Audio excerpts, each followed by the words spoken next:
I haven't eaten lunch yet today, so I need to finish this sandwich. Otherwise, I might faint in the middle of my stream, which I don't think we want today. I mean, maybe another day, but not today. So let me eat this sandwich, and I'm gonna be right back. Okay. It's tofurkey bologna, so it's fake meat. With manchego cheese on a pita bread. I love stuffing things into pitas with lots and lots of lettuce, because a sandwich without lettuce is sad. That's all I have to say about that.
Hi, Heart Kitten. How are you? Glad to see you back. I haven't eaten yet today. Oh, I've been live. I was live yesterday. And I was live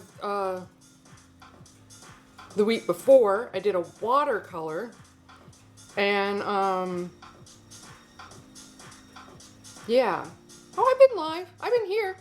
I did like skip a week, and I went live on a Thursday instead of a Wednesday, because I went skiing. There was snow, so I went skiing. You were asleep? Okay, hold on. I'm gonna take a bite of this. I'm sure people don't want to see or hear that. I'm here though. I'm here. I see you're typing. You were asleep. You were probably asleep. Are you in a different time zone? I didn't think you were.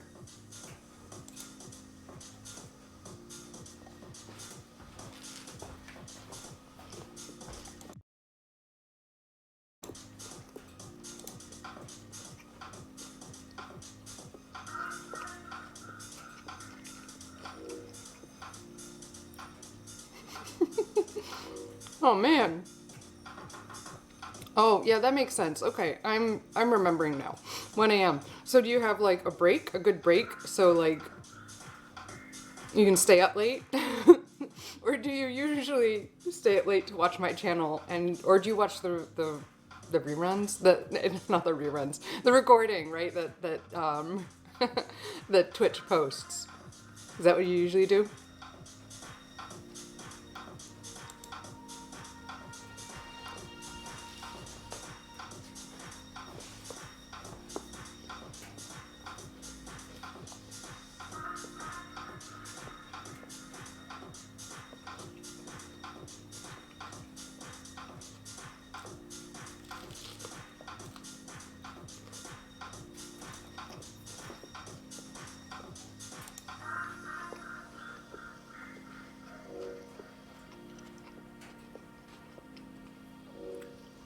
Productivity is important. Ooh, congratulations on your new laptop. That's exciting. I like mine. What'd you get? What'd you get? Tell me all about it.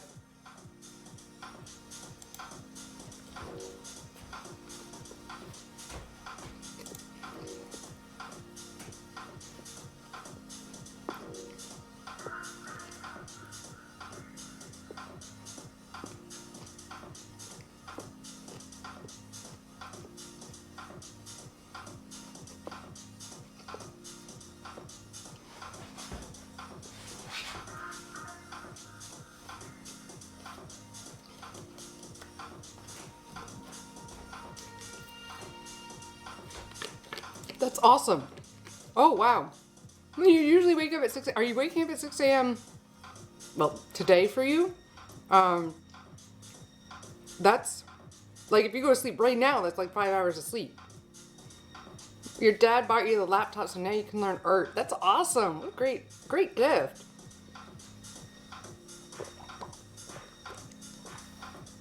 Yeah, early for me is 7 a.m. So 6 a.m. is like, I'm going to be comatose if you expect anything from me at that hour.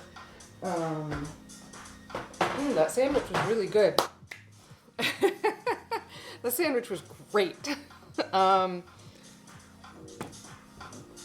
obviously today is not a day I usually stream, so I'm not really like set up in the normal way. But I am prepared in an unusual way. So I did this glove yesterday. You guys remember this? I did this yesterday. The stream is up still. I altered it so that the fingers are smaller, so that the touchscreen capability on this works a lot better. The other thing that I did was so this is the touchscreen compatibility aspect. Oh, your alarm goes, yeah, my alarm goes off at 7 and I wake up at 9. No, my alarm goes off at 7 and I'm usually up about 8. So I altered the gloves so that the touchscreen compatibility would be better. The other thing we discovered, that it wasn't just the fit of the glove that was a problem, but the elastic fabric, the spandex or lycra fabric was going up under this. So no wonder it was so hard to use the touchscreen compatibility here, because there was a layer of fabric between it and my finger, so it wasn't really conducting anything. So yeah, I sewed this together. I haven't done the thumb, but this is the left hand. I started with the left hand so that if I destroyed anything too badly, it wouldn't affect my right hand, which is the hand that I plan on using when I'm like skiing and need that stuff. So I'm really focusing on ski equipment because I'm planning on a big adventure coming up, and I ski around here to get ready for it. And I showed you the hat that I made last year or 2 years ago that goes over my helmet. Today I'm wearing a bunch of things, Christmas oriented. You can take a look. This hat my mother made and gifted me. I said I needed hats that I could put a ponytail through. And so she knit this for me, and she knit me like 5 others in different color schemes. So it's delightful. I have a number of these. Now the fun thing about this one, and it might be my favorite one, the gray one's nice too, but this one, I don't know, can you see this? Pointed at my head. Can you see? I don't think you can see it. So there's like some reflective fibers. I mean, you can kind of see it from the camera. If we go like this, can you see them? There's reflective fibers in this, so it's reflective, like with headlights and stuff. So if I'm outside, it gets dark here early because I'm so far north. But yeah, take a look. There's little fibers and they reflect light. It's pretty awesome, actually. So my head is super safe when I go on walks. She made me this one a number of years ago. This is a scarf. A student gifted me these very floral skull earrings. So I am just decked out in all kinds of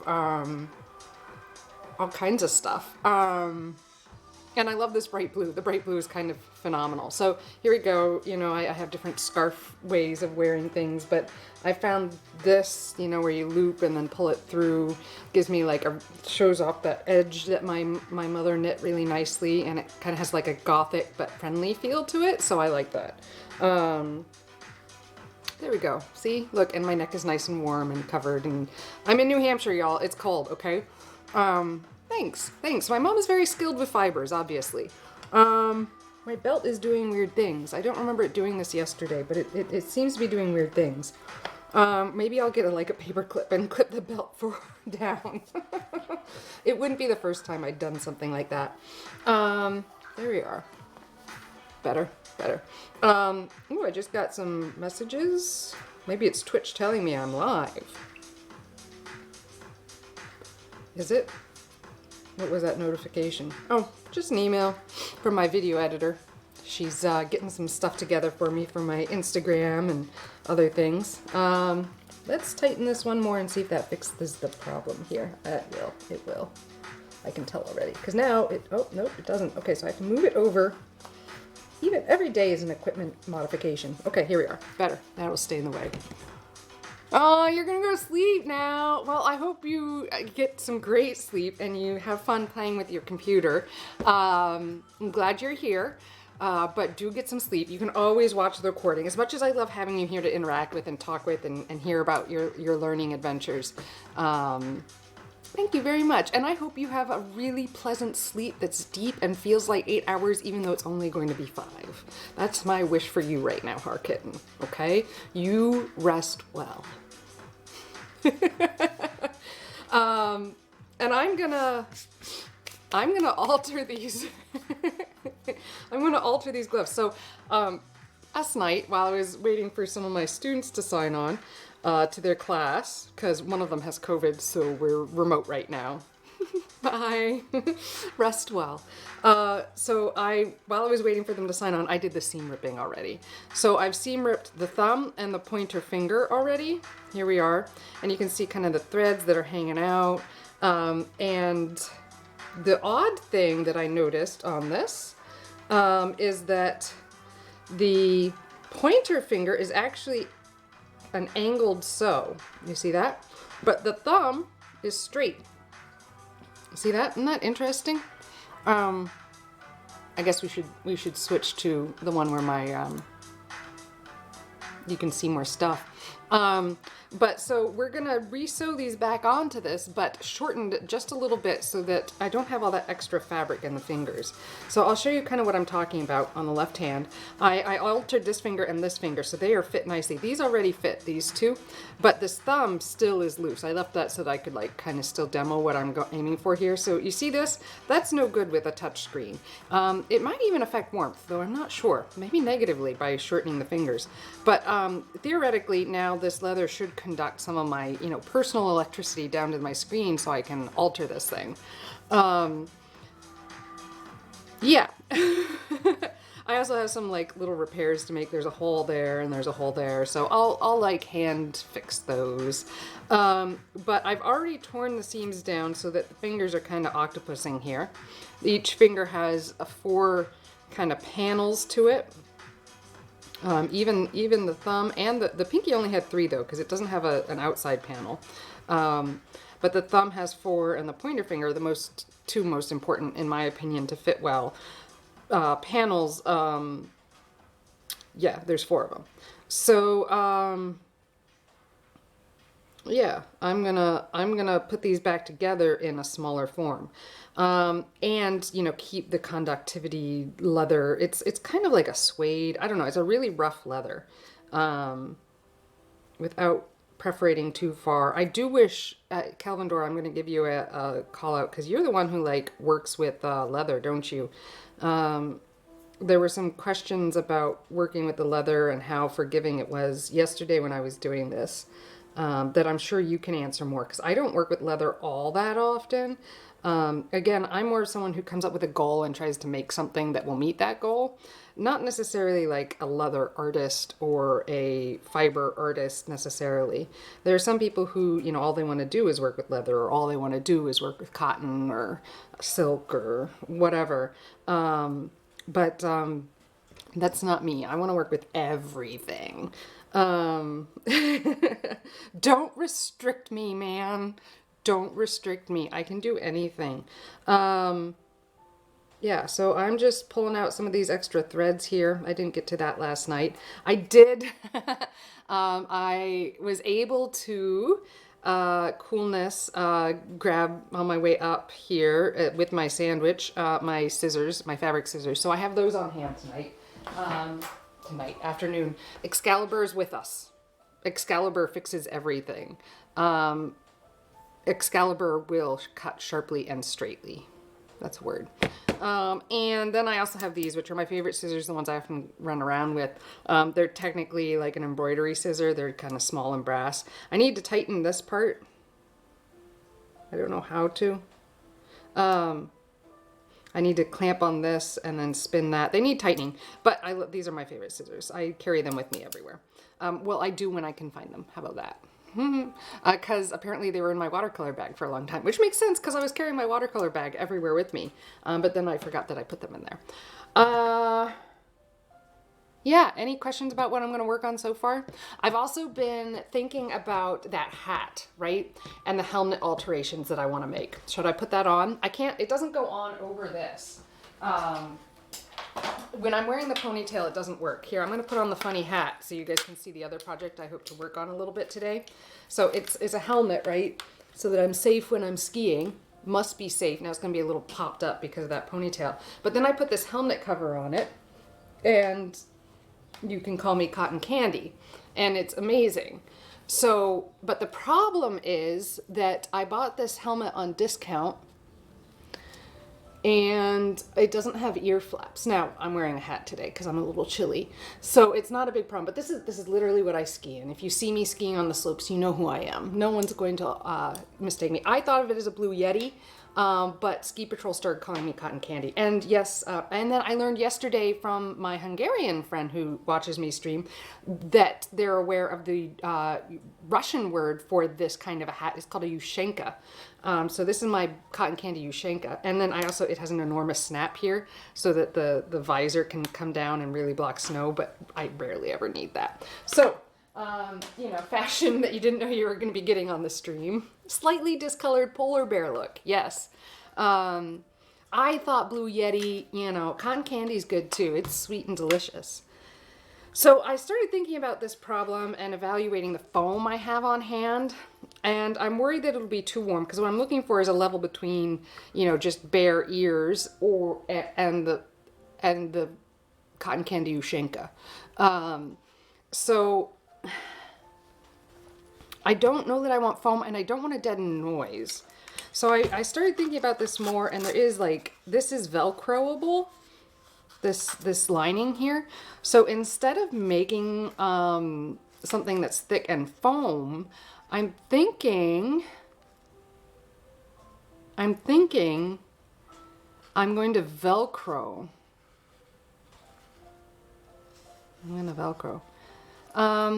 I don't like bare ears are fine. Dom 9898 says bare ears as in exposed ears are not bare as in rawr bear like a polar bear, like his previous comment. Nice use of similar words there. Bare ears are fine down to like -20°C or like -5 if really windy. Yeah, I disagree. My ears are always cold. You'll notice I have a lot of things that cover my ears and keep me warm. When I'm not streaming, I'm usually running around with headphones on. They don't even have to be on. Really, I just want my ears covered all the time because my ears are pretty much always cold. Yeah, my ears are always cold. But I'm always cold, so maybe that has something more to do with it. Anyways, I disagree, Tom. My ears need to be covered. But it has this fabric here, so if I can Velcro the shape down into this and use a single, maybe double of that fleece to line this, I think that'll work. And maybe one day I'll make it a double layer and then I could put a headphone in it or something. You're the kind who'd be happy to take -30 over +30. I would much rather the +30. You guys, without giving away too much demographics, I grew up, close to the equator. Let's just say I grew up close to the equator. Yeah, no, -20 is not my jam. I mean, I have the clothes for it because I will go out in it and I will do stuff in it, but it's not my jam. 85 degrees is pretty solid. I can really handle that. My perfect temperature is generally between about 74 and 78 degrees Fahrenheit. Yeah, I would much rather the 30 degrees Celsius than the -30 degrees Celsius. I don't have perfect reference points for Celsius, but I appreciate the Fahrenheit additions there, Dom. That's very kind of you. Anticipating my Americanness. I can only be so cool. Here are some really old goggles. I don't know why they came down. Like, you like the 80s look goggles? These are my grandma's. I think they're the ones my husband likes to wear the most. They're really cracked. Maybe I should repair these or something, add more. These are his favorite. Nice 80s look. I'm not surprised, not at all, not with your background, that you would rather use Kelvins. We were talking about, what movie did we just watch that had aliens in it, and they were talking about temperature, and my partner was like, why are they saying this in Fahrenheit? They would have used Celsius anyways. And then the only comment back was like, no, they'd use Kelvin.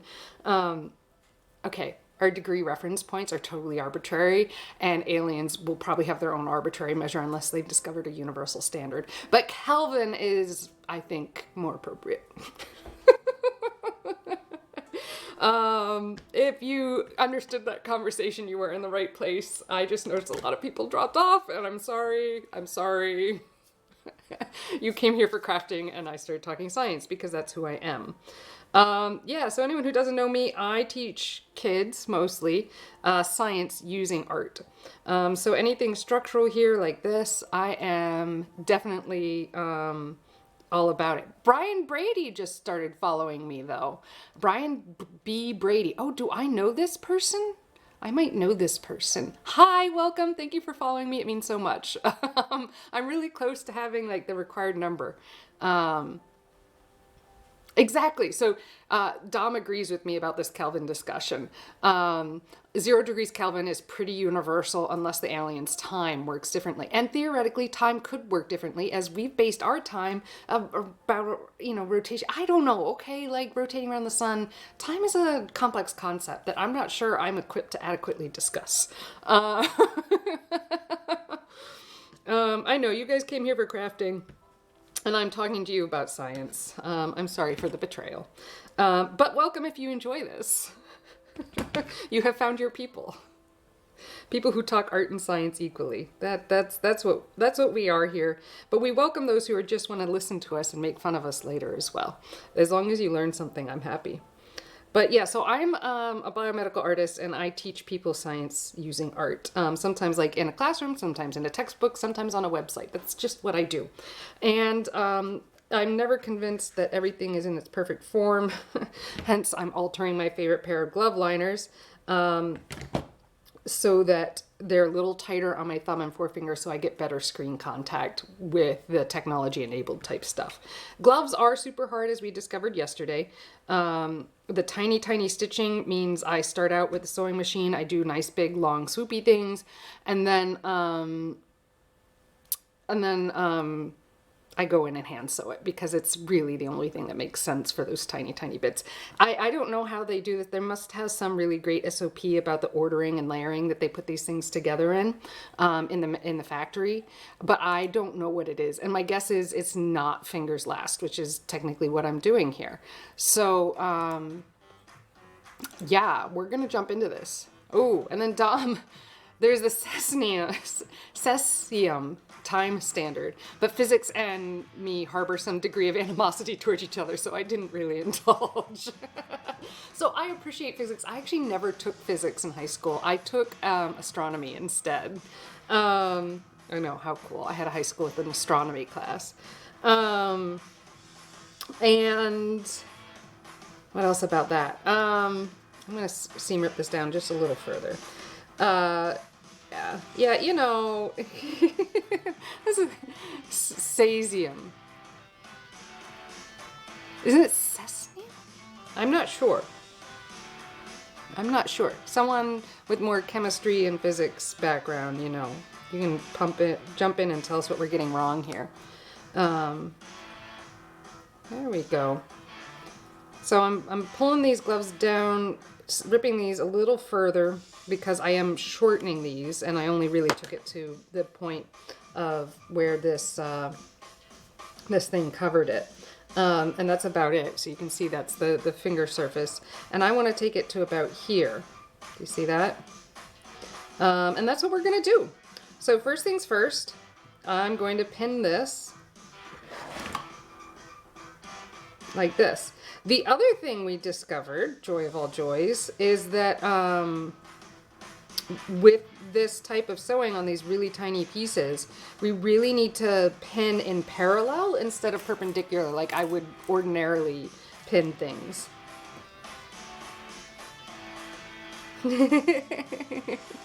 Phonetic symbols are fascinating. It is how I learned to read, was hooked on phonics. You know, hooked on phonics worked for me.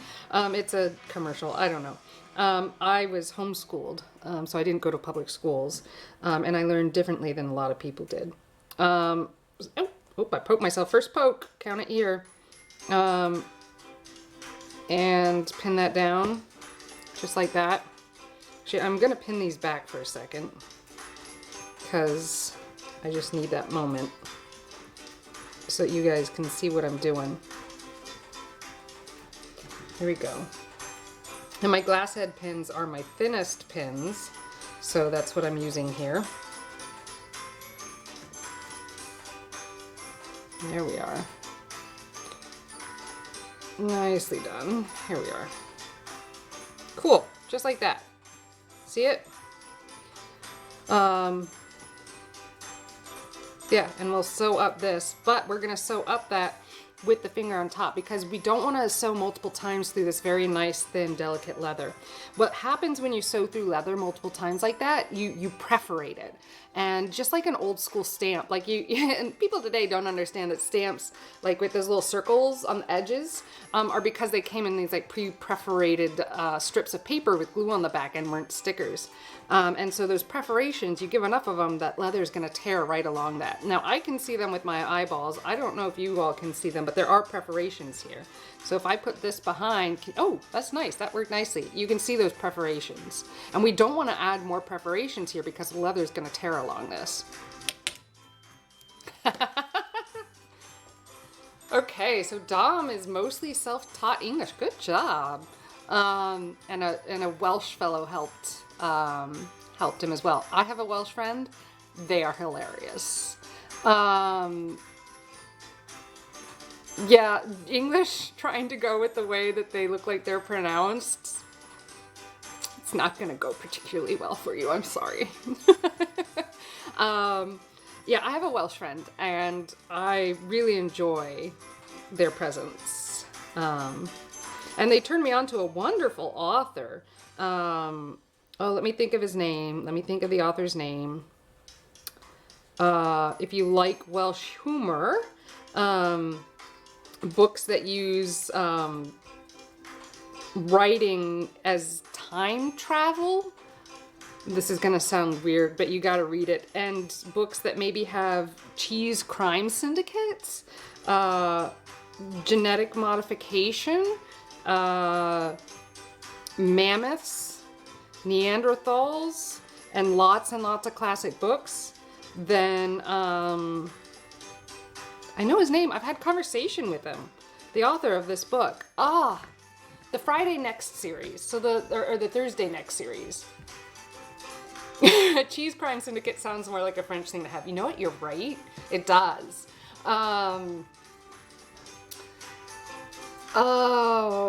Thursday Next. Jasper Ford. And his Instagram's great too. I was able to invite him to a Zoom fundraiser for my library last spring, and he was delightful. And he's writing another book. I should sit down and read it, about something with a rabbit. I don't know. I'm sure it's going to be delightful, because he's such an imaginative writer, and it's really almost surrealism, it put into narrative. If you like that kind of thing, Jasper Ford is for you. All right, I'm going to pull out my sewing machine. Baby lock here for the win. Oh. Baby locks on screen.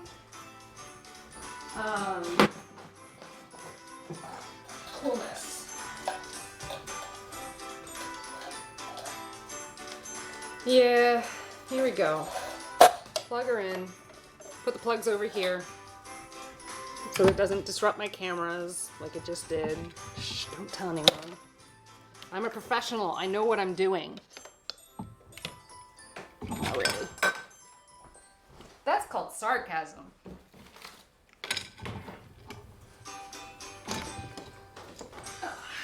Okay. Baby lock's plugged in. Lit up. Plug in place. We're gonna move that needle up. Yeah. Coolness. Pull the foot up. Let's adjust our cameras so you can see what it is I'm doing. Move her over here just a smidge. So you'll only be able to see some of what I'm doing, but it will help. Okay, and what's the rotation I do again? Right, like this. To move baby lock out of the way, we do this. Very nice. Cool. So we're gonna unpin that, and we're gonna stick one side to this edge, and we're gonna sew up it. Trying to pin and repin as little as possible, but it's still necessary. So I'm going to sew up this, and then call it, yeah, I'm gonna sew up to here and then call that done. And then we'll move on to the next seam. The English like cheese too, I think. I mean, they certainly had a relationship with France for a very long time, so I'm sure that has contributed to their preference for cheese. Actually, most cultures seem to have a cheese. I don't know. I don't know anything. Not really. I haven't really studied cheeses adequately. They're not always the kindest to me, cheeses, so it's not something I've studied heavily. Some cheeses are great. Brie is my favorite cheese, but I can only have a slice of that. Not only is it one of the more calorie dense, so we don't need that in our lives, but it's, my stomach is just like, nope, that's all you can have. No more. I'm mildly something milk, maybe not lactose intolerant, but something. All right, so we're gonna sew this forward and then back to make that knot. Right, with the sewing machines, forward and back is a knot, and I am working hard. Ouch! Ooh, I got myself good that time. I am working hard. That prick totally got me. Did you see that? Oh man, it's gonna bleed. It's bleeding! I'm bleeding on Twitch. All right, I don't want to get blood all over my glove. Let me go get a Band-Aid. It's not a lot of blood. I just don't want it to stain my glove. It actually barely hurts. If I have any little Band-Aids, oh, you know what? I'm gonna use the fun Band-Aids. I have fun Band-Aids. Where are the fun Band-Aids?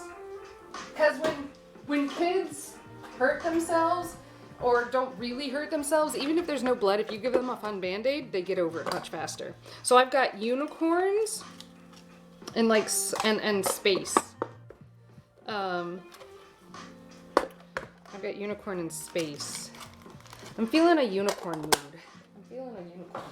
So it looks like they were too, because based on the small Band-Aids. Is the small enough, or is it too small? I think the small's appropriate. Here we go. It's like a Ziggy Stardust type unicorn. It's adorable. I just don't want to get blood on the glove. That's all. Oh, and it's got little drops on it. That's cute. Here we go. Here's my Band-Aid. Yep, it's everything you wanted. Putting a Band-Aid on. Here we are, all done. Cool. All right, let's sew that next layer on. Now that I've given blood to the project. And I'm putting the needles in parallel to the path that I'm sewing. Remember, we've talked about how odd that is. I usually would put pins in perpendicularly, but I'm also putting it so that the point points towards the needle so that as I sew, I can pull it out, but still maintain a lot of that necessary stuff. Like the technical term, necessary stuff. The sticking together of the various forms of fabric really is what I'm doing. That's what I need to maintain. And I'm mostly sewing up and then, cool, I got a knot in there. And we lift it up. Okay, let's make sure we caught all the fabrics. Yeah, that looks good. We did catch all the fabrics. I'm getting better at it.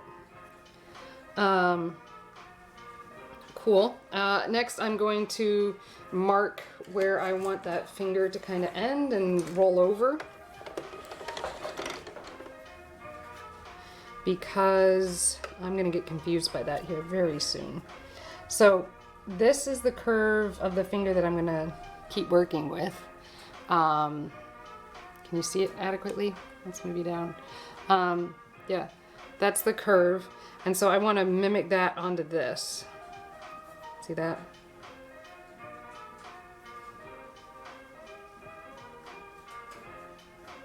There we are. It's sometimes hard to draw a pencil on fabric. Okay, here we are. And I am using my favorite pencil on the planet, the Blackwing. There's nothing like it, the 2B. Ooh, Mr. Cool Milk Guy, welcome to the channel. Right this second, I'm not working on my helmet, which is the really cool flashy project. Right now, I am working on altering a glove. Which is really hard to do. They're tiny. I did the left one already. Here it is. I put it back together. You can kind of tell it's not quite factory, but the problem with these gloves, and I'll show you on these fingers, I love them. There's my favorite liners to wear under mittens when I'm skiing, and I live in New Hampshire where it's cold, obviously. So warm things are important and you want them to last forever. But the touch screen aspect on this didn't work well because the fingers were floppy like this. You see that? And on top of it, when we took this apart, we discovered that the fabric, and I'll show you on the thumb here, is actually preventing my finger from touching the leather. So it's not conducting the signal to my touch screen the way I need to be able to text my friends when I'm on the mountain. See, that shouldn't be like that. This should be cut down here. I'm sure someone just read an SOP and decided to cut corners when making this and let the Lycra, excuse me, Lycra and spandex, whatever, spandex being the brand name, I think, where's Lycra? I can't remember. Fabric. So here I altered it. It's real messy on the inside, but it works well. And now my finger will touch the screen through this leather and it will conduct the electricity in the way that I need. Unlike this, where they just need to cut this down and it would work better. But I also wanted to fit my fingers perfectly because I'm that kind of a picky.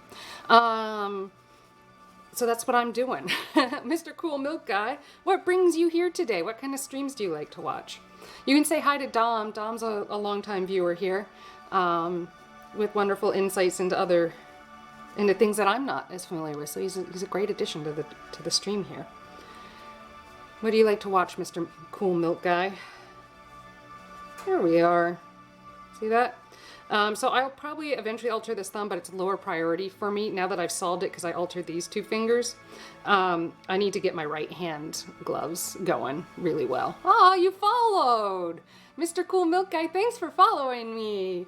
I'm like, I don't know, I've been doing this about 6 months. I'm an art teacher. I'm a biomedical artist, okay? So I do all the science stuff. And because of COVID, all our teaching basically had to go online. So I ended up with a really great streaming setup that you see here to teach kids with. And so I just started streaming because why not? There's more people in the world that I can show stuff to. I don't know, I'm weird. But, so that's why you get this. COVID, this is a direct result of COVID, this entire setup. This is my studio. My company is Uncharted Tutoring, and I'm Amber Nicole. We're located in Manchester, New Hampshire. I know, so cool. Are you US or international, Europe? I know Europe likes to watch it this hour quite a bit. So here, we've just sewn this part on right here. Can you see that? Ooh, the yellow Band-Aid makes a nice pointer. Do you see that? So we've just sewn that on. And now I'm going to do this one. Again, when we're sewing that leather, we want to be careful. I'm gonna mark over here. We're gonna move this back because I have more marking to do. Thank you very much. This is my studio. It used to be a really awful brown and pink room, but I revamped it. I did it mostly myself with my partner's help. And you see this floor? This floor are these really cool hexagonal tiles. Yeah, buddy, they're industrial. You can see the same tiles at the Atlanta Aquarium where they keep the whale sharks. They have the same tiles I do, different pattern, but yeah, same tiles. Anyways, Middle East, ooh, wonderful. Now tell me about your weather right now, because we think of the Middle East as being like really hot and dry all the time, but I think they get winters like we do, but just different, right? I get cold. I'm in New Hampshire. There's snow on the ground right now. This is me. So here I'm gonna mark over the side panels on the fingers and try to kind of match this up a bit so that they're the same length on both sides. So that's my height mark right there, and then we're gonna curve it down and hope we get it somewhat similar. And straight's okay. Straight's okay. Here we are. Can you see that? There we go. Yeah, about that. Coolness. I might be a little on the low side. We'll move that mark up a little. Cool. Yeah, okay. So it's 10 degrees Celsius where you are. Okay, okay. That's fair, that's fair. It can be warm and yeah, I like the warmth. I grew up more near the equator. So New Hampshire is really cold to me. New Hampshire is Manchester, New Hampshire is about an hour north of Boston. You're probably familiar with Boston. So it's cold here. Not as cold as it has been in past years, obviously, because of global warming and the like, but yeah, it's cold. I did go for a walk this morning because it did, so it was, I'm going to talk Fahrenheit for a minute. It was like 36 to 40 degrees Fahrenheit. So I did go for a walk this morning to stretch out my cardio time. And then I rode for a half hour on my rowing machine. But, All right, so we're going to lock this baby down. Oh, I've lost that. Okay, here we are. I have never been to the Middle East.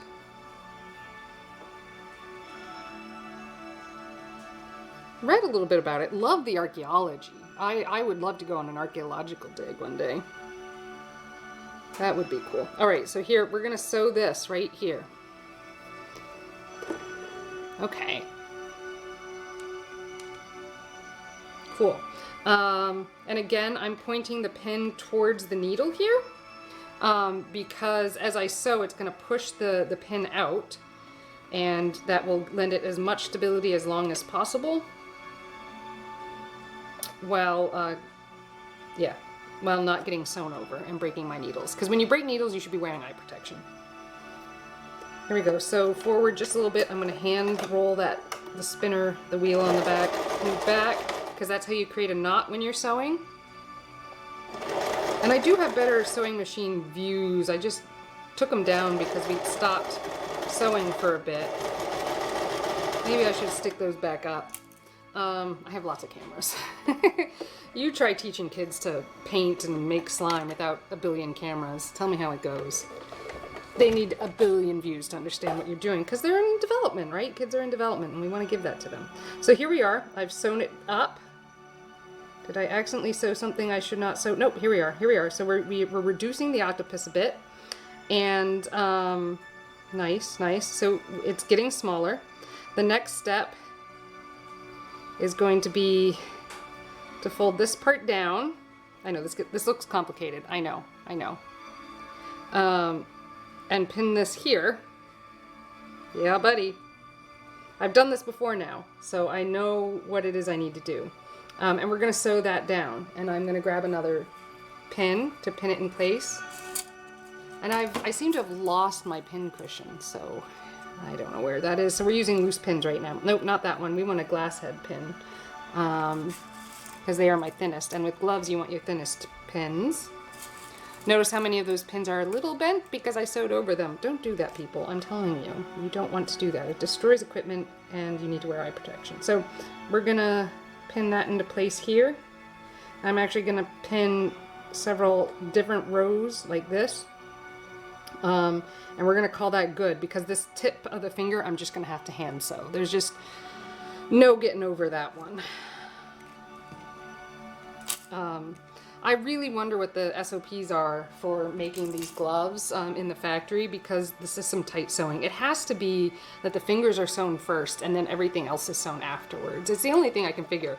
I'm sewing it backwards by altering the fingers. All right, and if anyone has any connections to Under Armour, please let me know because I have a lot of feedback on these gloves. They're wonderful gloves. They are my favorite gloves. But maybe they should make a few things for women's hands that are this durable. They make stuff for women's hands, but it's always thinner. It's always, because my last pair were also Under Armour glove liners, but they were thin. And these are men's, so they need altering to fit my hand. Here we are. Boy, I got 2 followers today. Your mother has a similar sewing machine. Really? Is it a Baby Lock? This is the Baby Lock Denim Pro. I was told it was really, really good at denim, but then somebody else told me that that's just a marketing gimmick. Oh, and you can see my fire. Do you feel warmer for it? All right, let's point that back at the sewing machine here. What if I spin this like this? Maybe you'll see more of what I'm doing. You know what? If your mama has a sewing machine, she ever teach you to sew? It's a great skill. I use it way more than I ever thought I would have when I was a kid and my mother was forcing me to sew. I really do use it all the time. All right, so we're gonna line this up right here. And I really wanna sew from the other direction because this is the start. So I'm gonna move this over here. And sewing from the other direction means I can move the needle over. Watch this. Whoa, did you see it? The needle moved. Okay, let's move you up a smidge. Is that better? Is that better? Unfortunately, right now the top view is not the strongest view. You know what I could do? Is this what we want? Here. Socks. Socks are hard, man. That's a knitting thing. Like darning socks is like kind of hard. I have had to repair knitted items and I just did it very poorly on a really nice sweater. So it's a shame. I'm gonna have to redo it because I can't stand how poorly I did it. Yeah. Okay, so we're gonna sew this down. So we put that pressure foot down and we want to capture some of that previous string that's already there. See this back here? We want to capture that in our needle so that it's really solidly in there. So I'm going to lower the needle right onto it. Nicely done, actually perfectly done. And we're going to sew forward. And then I'm going to sew backwards because that's how you make a knot. So Mr. Cool Milk Guy, you can tell your mom you saw a Twitch streamer sewing today.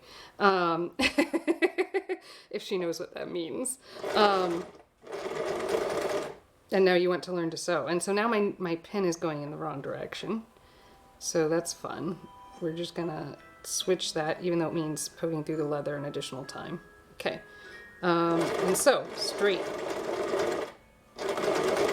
There we go. Oh yeah. Now back to make that knot. Beautiful. Did you see that? Oh, the needle's still down. Pull it up, and you can pull out what you sewed. Oh, I'm doing much better this second time. If you watch yesterday's stream, I had some challenges. There we go. So we can see here that I have, okay, sewn up the wrong side. That is a-okay. It's not totally the wrong side. We wanted to capture some of this. Okay. Let's move some things around. Okay, I made some small mistakes. That's okay. Totally fixable. I sewed up this and I didn't need to sew up this yet. I just narrowed my working window, but it's okay. I'm gonna go ahead and trim this because we really don't want this here anymore. I'm gonna go get Excalibur. Yes, Excalibur. And we're gonna cut that down a smidge. Excalibur, my super sharp scissors are used for nothing other than fabric. There we go. We're gonna have to actually undo that stitch that we just did because I captured some of this and we don't want that. Cool, so you get to see some seam ripping today.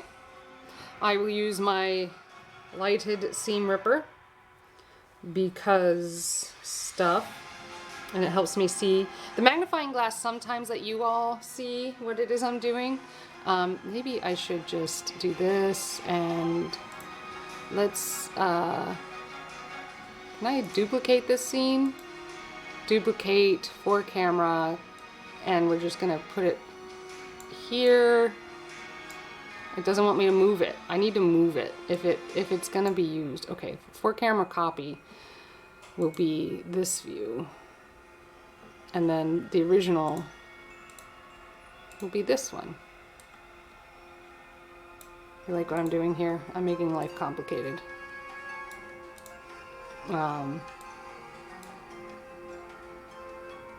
There we are. So I can switch between the views a little faster. Okay, so we're gonna seam rip this, and I'm going to try and show you me doing it while I do it. Look at this setup. Aren't you jealous? Did you just see that? You could see that through a magnifying glass. Oh yeah, and then we cut it. Ta-da! Here we go. We're gonna do another one and cut. That's right. So, you know, seam ripper works because it's a big long spiky thing, and then it's got a blade through here. And yeah. So we didn't want to capture this, but we did capture that. So that's what we're fixing right now. Now, I don't really need the magnifying glass when I'm doing this. I'm sure in my old age I will, but I don't need it yet. The light is helpful, however. But I think you guys can see through the magnifying glass just a smidge better. Sewing really is a lot of seam ripping. You'll notice on this project that I'm calling it sewing, but the amount of time I actually spend on the machine is actually somewhat limited. So much seam ripping. I know, and everyone's gonna tell their mom to follow my Twitch stream here, because I'm doing stuff that they would like. I'm your mom's streamer. No, not really. Okay, so I am undoing that all the way down to here because we didn't want to capture this fabric because that's causing that electrical challenge. But I knotted it, so it's in there pretty good. You know, with that double stitch thing. There we go. All right, I cut the fabric a little bit. That's okay. Here we are. A little bit better. Ah, there we are. Look at that. That's what we wanted, right? Right. Ish. We'll trim this down because we don't really need this quite to there. Nice. We're just gonna leave it a little messy on the inside. Get in the grandmas! Yeah, I have my my hairstylist asked me how many old ladies I've eaten, because he's convinced I'm eating them and taking their powers. I'm sure that's how it works. I've just eaten a lot of old ladies. Okay, now we're gonna resew that same area without that layer of fabric because I cut it back. And pull those extra threads. Yeah, get your grandmas involved, man. I like grandmas. They got a lot of sewing knowledge. They got knowledge, man. Send your grandmas my way. Okay, so we're gonna sew down this way, like this. Although I'd really rather take it this way because, and drum roll, because it just feels right. So like if you're ever altering a t-shirt or a sweatshirt or anything and you're taking it in at the sides, you're going to want to sew from armpit to the bottom, not up like this, because that'll give you extra bunch of fabric. So I'm looking at this and I'm kind of thinking of the crook of the finger right here as the armpit. So I'm going to sew down from that. Here we go. Is that better? Is that better? Cool. And I'm going to line this up again. Right here. Same stitch. Here we are.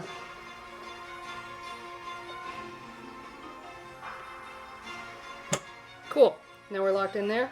I'm going to bring the foot pedal back around, and I am sewing standing. Whoa, there's something in my shoe. Oh my goodness, what's in my shoe? Oh gosh, I have to take this out. Hold on, there's something in my shoe. This must be affected. Hold on, I gotta fix my shoe. It just got under my toes. This cannot be. What is in my shoe? It's a rock. No one is surprised. When did I get a rock in my shoe?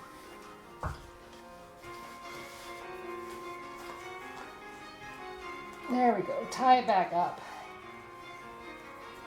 And so for those of you that don't know, I had to relearn to walk for a bit. I spent a year not walking because I had to have foot surgery. So my feet are really particular. Or a scorpion! Gosh! You're right. I'm glad it's not a scorpion. No, it was a bug. I could feel it. It wasn't a bug. It was a rock. I thought it might be, so I have to put like special like padding around my shoes to make up for the reconstruction of my foot. And I thought it was some foam that had come loose. But no, it was a rock. It was a rock. So we're going to sew this down the finger, straight down. You can see that. And we're going to switch to this view so that you can see it a little better. And one roll.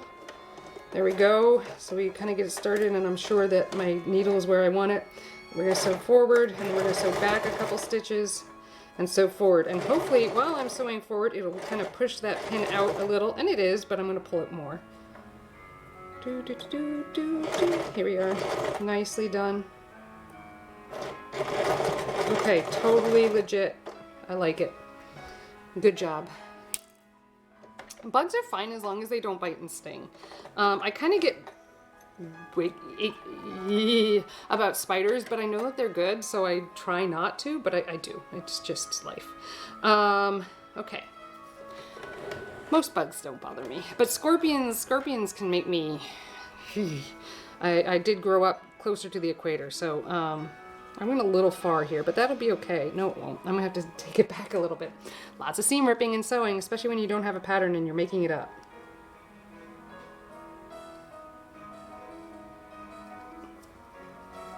I should have stopped at that line. I knew it. Knew it. I thought about it, but I ignored it. So now we're tearing out the knot I made. There we go. Nicely done. Reasonably done. So, Mr. Cool Milk Guy, you like milk? Oh, are you here because we started talking about cheese syndicates?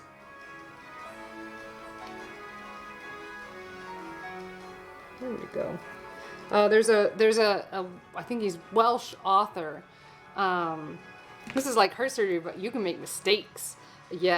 Yes, totally like heart surgery. So as a biomedical illustrator, I have spent some time in the surgical amphitheater, drawing surgeons working on stuff. They would probably be like, no, it's nothing like heart surgery, but you know, whatever, just, yeah, whatever.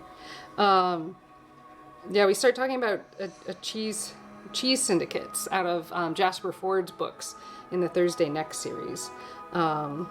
Is that what brought you to us, Mr. Cool Milk Guy? You're like, ooh, a cheese syndicate. I can get into this. Here we go. So we're going to be taking off, you know, like that 1/2 centimeter-ish here. And I'm going to, we may be going to the hand sewing already. I would like to avoid it for as long as possible, do as much of it as possible by machine because it is faster. Okay, we need that pinned down. I should switch the view for you again. I'm going back and forth between, this is where I can move it. Here we go. There we go. So you can kind of see more of what I'm doing. The camera is like right below my mouth. You can't see it. I've cut the views very well, but this camera is like right below my mouth. It's right here. So I'm hoping that you guys can see what it is what I see. I don't want the big purple pins. They just grab better. Here we go. I like my little glass head pins for this project. And we're going to want it to come in at this direction. so that we sew down the armpits. And I'm going to make a mark here so I don't sew past here. And then we're going to do it on the other side.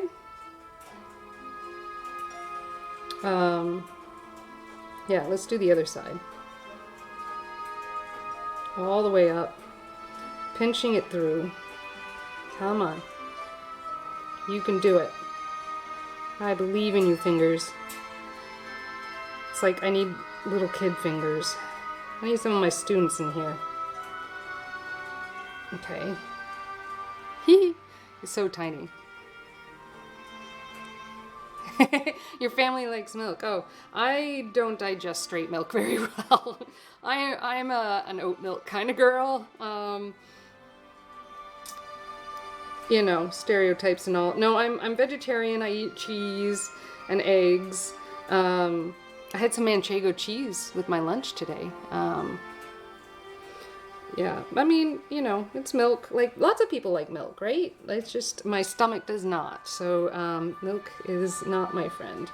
I can eat certain cheeses, mostly the harder ones, you know, that kind of stuff. But I do like cheese. And I love ice cream. So I consume those milk products, but I am not a milk drinker, per se. Yeah. The things we cover in this stream.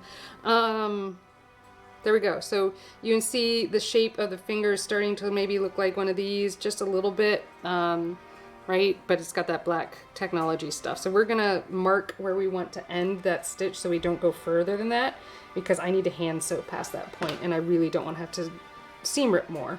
I find seam ripping quite annoying. But yeah, so if you like milk and are interested in books that have cheese syndicates, then I recommend Jasper Ford's Thursday Next series. It's hilarious and dastardly and just funny. And you have to like classic literature too, I think, for that book to really, those books to really get to you. But they're kind of surreal. It's a surreal narrative. So they're surreal with a narrative. So there's a lot going on. Let's just say there's a lot going on.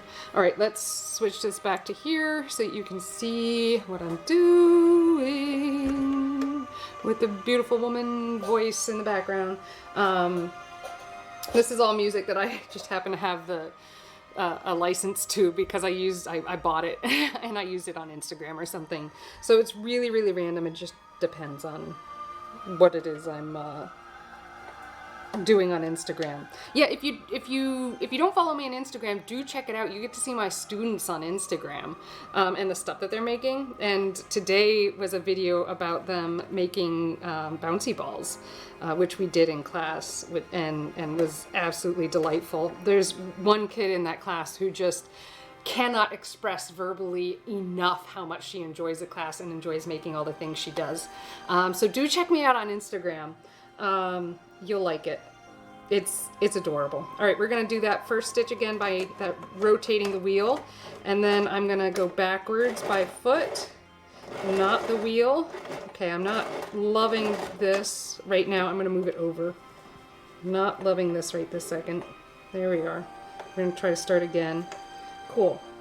Forward, back to make a knot, and then forward again. It's trying to twist sideways. Let's go. Let's look that up again and try again. Why is it twisting sideways? It's probably something to do with the weight. It's always the weight. So I'm not sure I've caught it enough. I'm gonna sew it twice. So I'm really not sure I've caught this enough. Okay, right there. Tie that knot, and we're gonna call that good. But I am gonna check out whether I actually captured. See, I'm not sure I captured the fabric right here. Can you see that? My thumb is in the way. I'm not convinced I caught this right here. Yeah, I'm gonna have to go back. Sorry, I don't think it's showing up for you. But I'm not convinced I caught the fabric there. So we're gonna go over that again.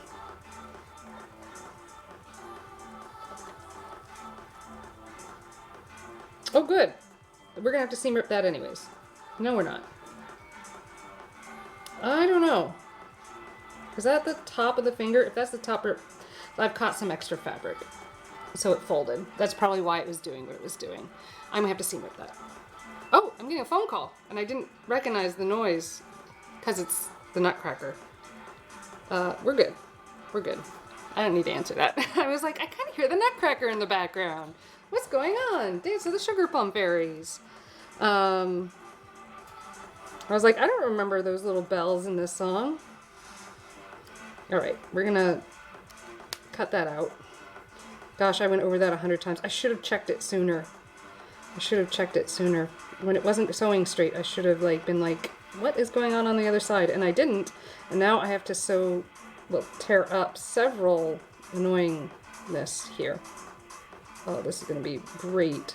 Lots of seam ripping and sewing. If seam ripping is something that bothers you, don't take up sewing.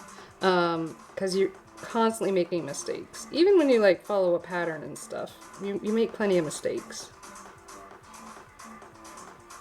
Ugh. Oh, I feel a fool.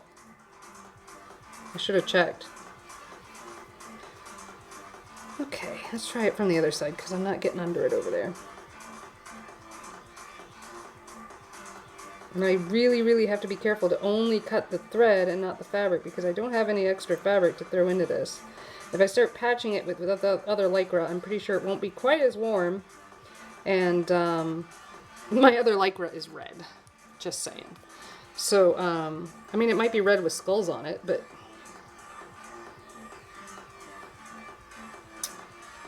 Yep. Cut that. Get up in there. There we are.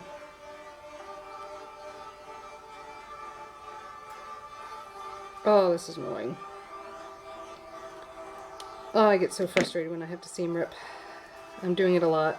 I thought it'd go easier today because I've done this a little bit before now, but it doesn't seem to be. Any grandmas watching that can give me some hints? Any grandmas that make gloves? I'm sure that's a subcategory of viewership I don't have, I'm sure. Grandmas who make gloves. Not knit them. Plenty of people knit them. I need them sewn. I need fitted custom type gloves. Like Dom was talking about yesterday, the astronauts. The astronauts get custom gloves on their suits. You would need it for the dexterity. Ooh, buddy. This is what you wanted, right? Seam ripping. I had the joy, if you don't know who Craig Ferguson is, I do recommend checking him out. Over Christmas, I guess his interview with Nelson Mandela came up because Nelson Mandela passed. And so we got to watching his interview, and then we just left it on Craig Ferguson, and I'd forgotten how much I miss Craig Ferguson. Yes, the very expensive spacesuits. But I'd really forgotten how much I miss Craig Ferguson, and was thinking about how much better I would feel about the pandemic and everything going on if Craig Ferguson were there commenting about it, and making jokes about it. For those of you that are new, I am a compromised person, which means the first year of COVID, I only left the house to go on walks, and even those were done in a mask. So what is a compromised person? What is a compromised person? It's someone who can die, is more likely to die from COVID. Now I am fully vaxxed, triple vaxxed. I was the first person in my pharmacy to get the booster shot. Yeah, it's been hard. But so I got on a Craig Ferguson kick, and I started thinking about the way he hosts and the things he does and says, and I thought about applying some of those to my channel here, because he's always cracking jokes about the quality of his show, and he's like, people are paying me for this, or that kind of stuff, but I can't make that joke because people aren't paying me for this.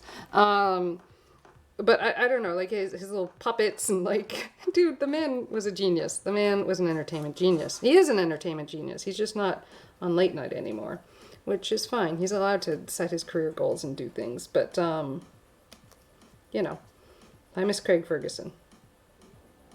And even at the end, he had this like, what did we learn on the show tonight, Greg? And I feel like I should have something like that on mine. Because it was adorable. And I could always, you know, wrap up my live streams at the end being like, what did we learn tonight? You know, don't poke yourself with needles, or you get a yellow Band-Aid. But what do I know? I miss Craig Ferguson. Okay, so now that I have fixed the accidental grab of too much fabric, we're going to pull that over. I'm going to pin that over. I'm going to pin that over here so I don't do that again. Don't accidentally grab that fabric. Ouch. Oh, I just poked myself again. Not the scrapey poke like I did before where I needed a Band-Aid. And we're going to try this again. Cool. We're going to push those together like that, and we're going to capture this little bit of a wraparound right there. Oh yeah, look at that. It's going to happen perfectly. I'll try though.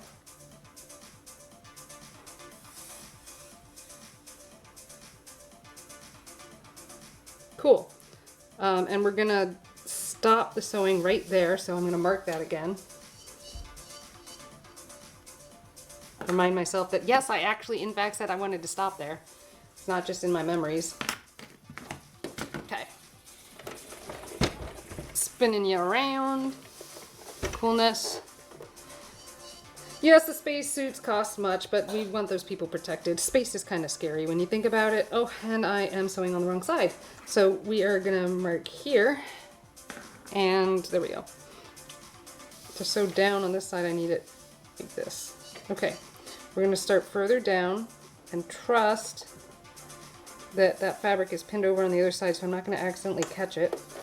1 stitch, 2 stitch with the wheel, and then backwards and forwards. Catch that fabric. Ooh, nice. It's looking good. It's catching the fabric. We're doing great. Okay, and we're stopping there. Yes. Okay. Hold your applause until I'm sure I did it right. Oh, that does look better. That is so much better. If you can see that. That is way better. Coolness. So we're going to pull that out, unpin that, and we might be to the hand sewing part. So this is all that's left that needs to be done. And we almost caught the leather. Bother. That's alright. We'll do it by hand. Cool. So we're gonna... What do you think? Think I can catch that? Do you think I can catch that? Let's say we try. We're gonna sew up to the armpit with this goal. I should put my sewing machine on some kind of a wheel base that locks. Okay. We're gonna go right here.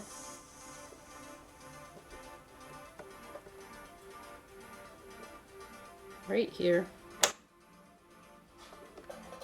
And we're gonna bring this down again. Alright, roll first. Not bad, not bad. Not the worst. Maybe not the best I've ever done, but not the worst. Cool. Let's hope we captured it. And we did! We captured the leather. Very good. That will save me a lot of hand stitching. I almost wonder if I could go straight across the top.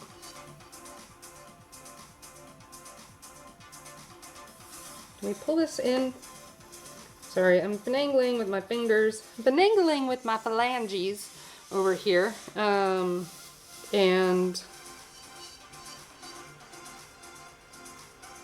hoping to catch more of it. What do you think? Think that'll work? Let's try it. I'm going to pin this perpendicularly, even though we're not doing that right now.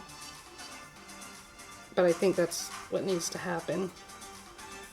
And we're gonna sew towards the armpit in the way that we said we weren't.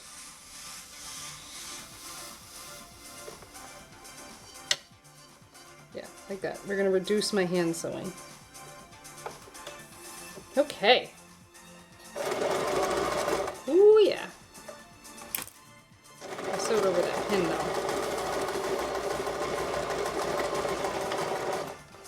Boy, she sounds smooth today. Baby lock. It's a she, named by Anna back in the day in the early lore of this stream. Anna named Baby Lock. My Brazilian viewer. There we are. Now, on most days, I stream on Wednesdays. I'm usually teaching on Thursdays, so I can't usually get on my channel on those days. But, you know, school break. So, I'm here.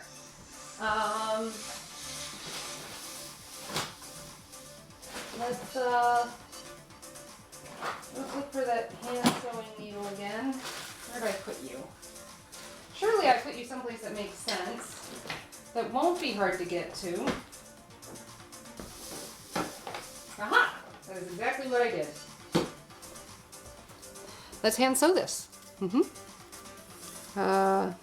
Rotate and get a needle out. We're gonna go for the second smallest. I would almost go for the smallest, but I struggle. I think I'll, let's go for the smallest. Let's try it. It was the other day that I tried to get the smallest thread through it, but I'm doing something different now. There we go. Let's pull the smallest. Yeah. Oh, I pulled two. They're so small. Put it back in. Ah! It flew away. All right, here we go. In you go. Close so we don't lose y'all. And let's just pull some thread from the needle here. We don't need the bobbin thread. This will suffice. And I would ordinarily double up my thread, but because this is so delicate, I will not be doubling up my thread. So instead, I will just be pushing this through here and folding it back like that. And then I will be making a single knot. When I catch the leather, the single knot, or actually a double knot, the knot catches adequately. In most knits or spandex, lycra, like what I'm working on right now, a knot would not hold it in place. A knot would not. More wordplay. Where's Dom? Here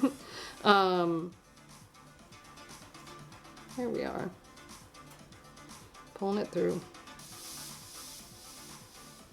Just like this. Cool. There we go. So it's a triple knot. Nice thread. We folded it back, but we're not tying them together at the end. And we're gonna tie this jazz together. All right, you know what I'm gonna do real quick? I'm gonna turn this inside out and test the thickness of the finger, because if this isn't right, this is the time to thicken that up and give myself more access there. Just need the pointer finger through. In we go.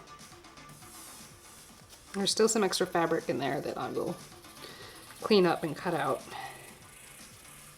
And remember, it's not fully together yet. There we go. Okay. Yeah, that looks pretty good, right? Nice, narrow. Yeah, I'm happy with that. Cool.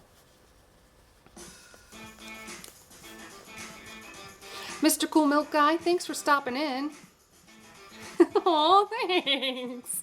You should tell that art teacher that you still feel that way about them, because teachers never get to hear enough goodness. You know, they are always dealing with troubled students, and the nice students that like them, they don't always hear that. You should contact your middle school art teacher and tell them how much you adore them, and you know that you found a streamer that's a lot like them. No, I'm kidding there. That might be a little too weird, but do tell them, because teaching's really, really hard right now with COVID, and they need all the positive vibes they can get. You can just send them an email, you know, even a regular letter. I mean, Goodness gracious, it's so hard. Teaching is so hard. You get so invested in students. It's just hard. Anyways, I'm so glad you liked it, Mr. Cool Milk Guy. I hope you'll be back to join us the next time you are available. And I'm trimming the tips of the fingers off here so that I can do that wraparound stitch I did yesterday. Yeah, buddy. Okay. I'm going to trim this off a little bit. Just a smidge. Because I would like that to be conductive. Would like it to be. I don't know that it will be. See, I didn't catch that leather there as much as I wanted. How do I fix this? Well, I can try to catch it with the sewing machine. It's going to be a hand sew job, and I think it's going to be a hand sew job from the top. It's okay. That's okay. We're going to sew the fingers into place, and then we're going to go around and catch that piece. That didn't happen. Ooh, it's the zombie beach rock music song. You should definitely reach out and tell her. Your teacher may not remember you, and that's okay. Remember, they have hundreds of students a year. But just saying something nice and like being like, yeah, and letting them know you're still interested in it in whatever capacity that you are interested. It will mean so much to them. It really will. But yeah, so it's probably late for you, so rest up, you know, go about your day, be healthy, and tell that teacher how amazing they are. You'll make their week. You really will. Alright, and now we're going to hand sew this. I know, this is when you're leaving, isn't it? Because you're like, I don't want to watch you hand sew this thing. I don't blame you. I remember one of my most despised television shows when I was growing up was this show called Sewing with Nancy, because my mom always wanted to watch it, and because she was really good at sewing, and she was really into it, but it was like the driest, most boring thing in the world. And I look back at it now and I'm like, oh my gosh, how did that woman do that much sewing and stuff with her hands and still have nails that were that well manicured? I don't understand. But Nancy had beautiful nails. No hate, Nancy, today for you. I'm sure I learned things just out of sheer boredom. But I am not, I don't sew the way you sew, Nancy. I'm not sewing the same things you sew either. You know, it's just, it's yeah. You know, it was Pinterest at that time. You know, just how do we sew this? How do we do this? Ooh, there's an idea. I can learn to do this. You know, public television. Yeah, bye. Don't worry. Don't worry. I'm just glad you stopped in for what you could. I keep talking because it says I have another viewer. It says. But, and plus it's more exciting, I think, if I talk. I don't know. And then I know I get 20 views on my recordings too. So hi, recorded audience. I adore you as well. Wish you could join live, but I know you have lives. Wish you could join live, but you have lives. There we go. Enunciate, right? As I sew this stuff together here. Sewing live, sewing live. Yeah, I remember absolutely despising sewing with Nancy. So sorry, Nancy. I was 10 years old. What do you expect? And while I try to keep this kid friendly and stuff, I don't know that I have many 10-year-old viewers. Just saying. I get it. I really do. Alright, we're sewing this closed so that this fingertip doesn't get a rush of cold. The Band-Aid's really nice to press the needle with. I will say, maybe I should just always put a Band-Aid on my finger when I'm sewing so that I can press on the needle with it and press it through the leather and fabric. And I overlap my hand stitching with my machine stitching Look at that. See, I can press on it. Oh yeah. It doesn't even stab me. How do you prevent stabbings? By wearing band-aids. Or, you know, what are those finger guards called? Thimbles. Thimbles. Finger guards. I don't think I own a thimble. I think I have like a heat thimble for like hot glue gun work and stuff. But not like other stuff. I don't have like a real sewing thimble. My mother has an entire sewing collection of thimbles. I don't know that she wears any of them. All right, here we go. Now I'm going to switch to this kind of capturing stitch. I'm going to trim up some of this excess. Yeah, just like that. And I'm going to switch to capturing this because it really just kind of collects all those extra threads I have going on and the extra fabric, and it's a good thing.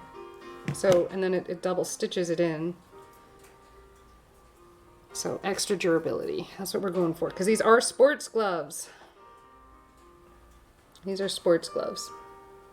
So we need them to be extra durable, which means I am going to create a little knot here, so it's like I'm starting a new string, so that if one of them gets cut, stretched, breaks, whatever, then it'll still be together for me when I need it. If I need that loop a little longer. And I'm gonna wrap and wrap and wrap. Oh. Okay, fine, bigger. This is a new knot that I've learned from sewing, for sewing, and it just kind of, you just wrap it and pull it down, and it goes in and it holds, and I'm really surprised by this, but it does work. So, and then I'm gonna just wrap and curl it around the edges to help with raveling and prevent any like weird seams against my fingers. Because these are going to be sports gloves on my hands, and I'm going to be wearing them for like 8 hours at a time, or snowshoeing and walking around town. Like, it's all going to get used.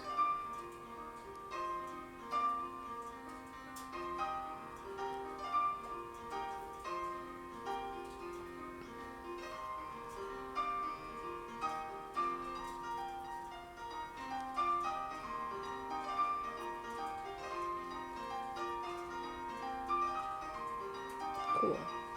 Wrapping that up.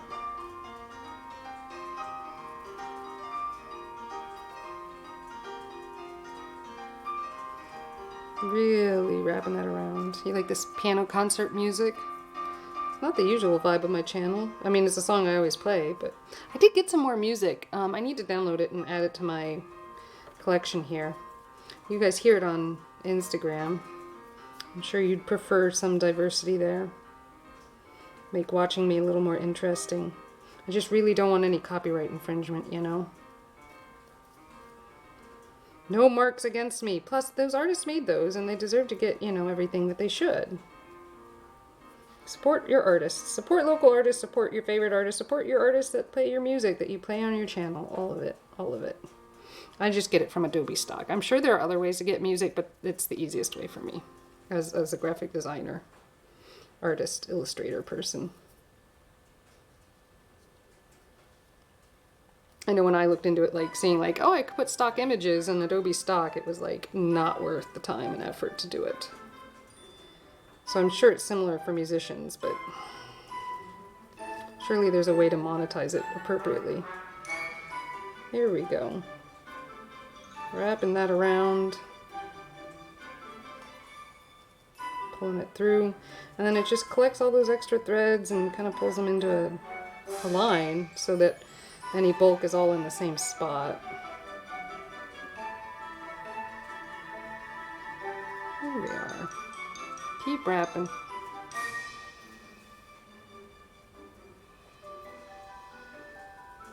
Here we go. Just like that. And keep going. It's important that we get this really nicely sealed so that there's not like a draft of air that goes into these things. because I don't want cold fingers. My fingers turn like really, really white when they get cold, and it takes a long time to warm them up. So I keep them pretty protected in gloves and pockets and stuff. Of course, the jacket that I love, that I got for skiing a couple years ago and still use this year, doesn't have any front pockets, you know, the kind that you just kind of hoodie put your arms into. And that's my biggest detractor on that jacket. It's pretty awesome. Brightly colored and blocked, and it's nice. But I do wish it had some form of front pocket like that. That would be helpful.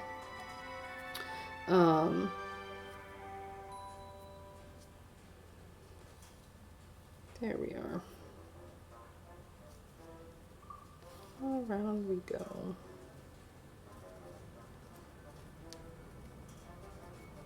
Cool.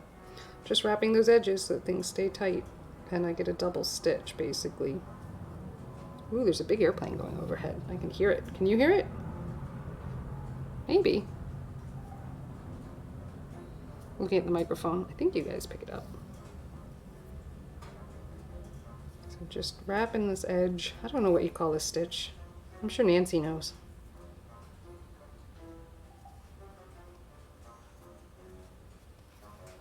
Yep, and around. Cleaning that up. I'm sure Nancy has even stitching too. This is not looking particularly even. But you know what? It's getting done. We like to judge ourselves rather harshly. And we shouldn't. I think. Ooh, what am I talking about? I'm someone who judges myself very harshly. That's why things look so good and why everything's so perfect. We can either get rid of that and have less quality, or, you know, not. And continue along the quality route.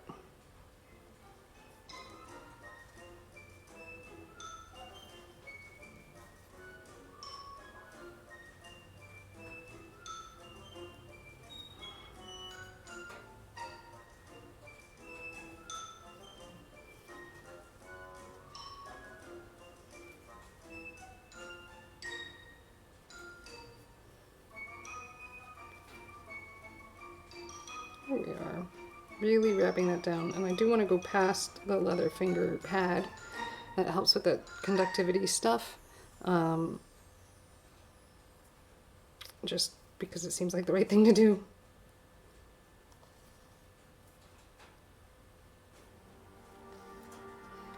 Boy, the straight edge I'm look pretty even. I'm pretty impressed with how even my stitching is getting there, but the rest is questionable.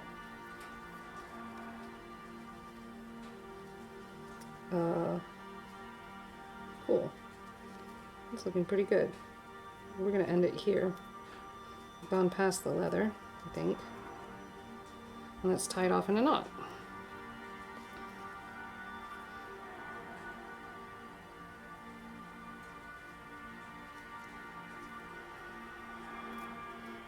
Of course, the Band-Aid does not help when I'm trying to pull on the needle.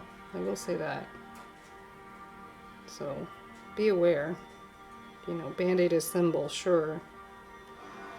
But it's detracting how much I can pull on the needle. There we go. Let's double stitch that, double knot that, just so it doesn't come apart. Because sports gloves, they need to be able to take a beating. There we are. Almost there.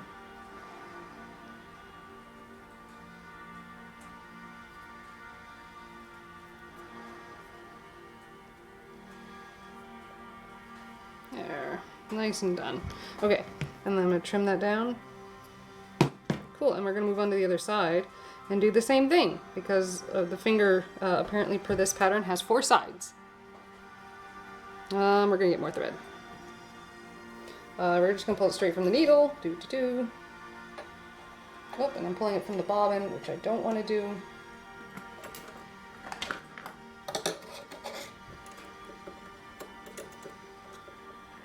There we are. Let's do it again. on the other side of the finger. Get the needle on there. I did lick my thread to help the moisture keep the ends together. Can you even see that it's more together? There we go. Through the hole of the needle, and I'm going to tie a knot here.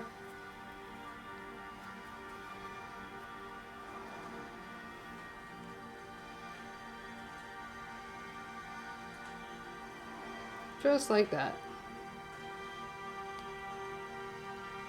Coolness? Yeah. Pretty much. All the coolness. Okay. And there we go. We're going to sew up this and around this. This and this and this. I am going to attempt to get that leather bit all up in there, in that corner.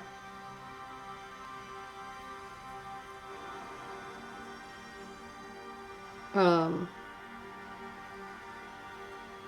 I may just trim this down. Maybe that's what's needed.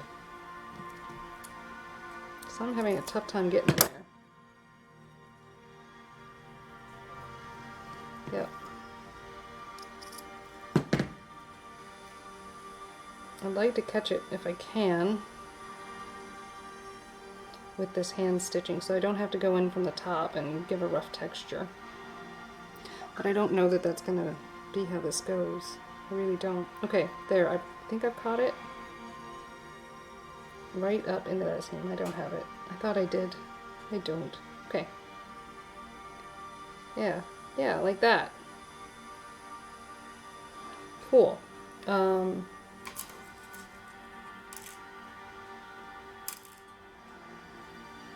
Right there. Right there. And right there. I'm still probably going to have to go at it from the other side, but this will reduce the amount I need to do that. Cool, cool. Are you having fun? Okay, so gloves are hard. Gloves are very hard. And I have sewn up these edges to re-sew these fingers to make them a little bit smaller. I'm convinced that in the factory they probably make sew the fingers together first and then sew the rest because the stitching here is so tiny. And instead, so I'm going at it from the back end so I can make these fingers a little bit smaller. And so the conductivity pads work a little bit better on my glove liners for when I'm skiing and need to take the glove off, text a friend, tell them what lift I'm at, all that kind of stuff. So this is the ski equipment that I'm currently modifying. Once I get this done, we're going to talk the helmet and the ear protectors. Can you see the helmet? Everyone wants to see the helmet. Here's the helmet cover. Yes, yes. Where'd the helmet go? Here it is. So here's the helmet. Yes, many years ago, many years ago, I painted it. Okay, it's not going to go on my head perfectly right because I've got my hair up there, but that's the helmet. I painted it. I made it copper. It was cool, but the seal didn't quite work, so I made a cover for it. And it's an Ushanka. It's a cotton candy Ushanka style hat, you know, with even like a snap to hold that up and down. And then it ties up. So if I, you know, and I ski with this thing on because I really like this kind of like snow bunny kind of look. That's adorable. The ears come down. They can keep me warm. And I'll eventually get started on this helmet. That's going to be the next project. I know. I'm so cool looking right now, right? So yes, this is literally what I ski in, and yes, I ski well enough to make it look good. And you can see, so I don't have the ear flaps for this helmet because it was on a discount bin because that's how I buy things. And so I'm going to be, after I finish these gloves, I'm going to be making ear flaps to go on this. That should be really wonderful. Protect my ears when I don't need something like a polar bear over my ears, or a Yeti, whatever you prefer. So that's what I'll get to eventually. If that's something you want to see, do follow if you don't yet. But I'm going to continue on with the gloves because that's my jam today, right now. So back to the needle and thread in this gentle, gentle way. But I do like to modify my ski equipment to make it fit me perfectly. So we need to sew the tips of the fingers, which is really hard to do with a sewing machine. So here I am hand sewing on Twitch. Let's bring it back to old school. I'm gonna sew that up and down kind of straight stitch that's I think everyone understands as sewing, and then I'm gonna loop over those edges, capture any stray strings like that, and just kind of reinforce that so it's a lot less rubby against my fingers when they're inside the gloves. There we go, pulling through, pulling extra threads away as well, because we don't need them. If we can catch them and find them and get rid of them, it's better. So yeah, up and down we go.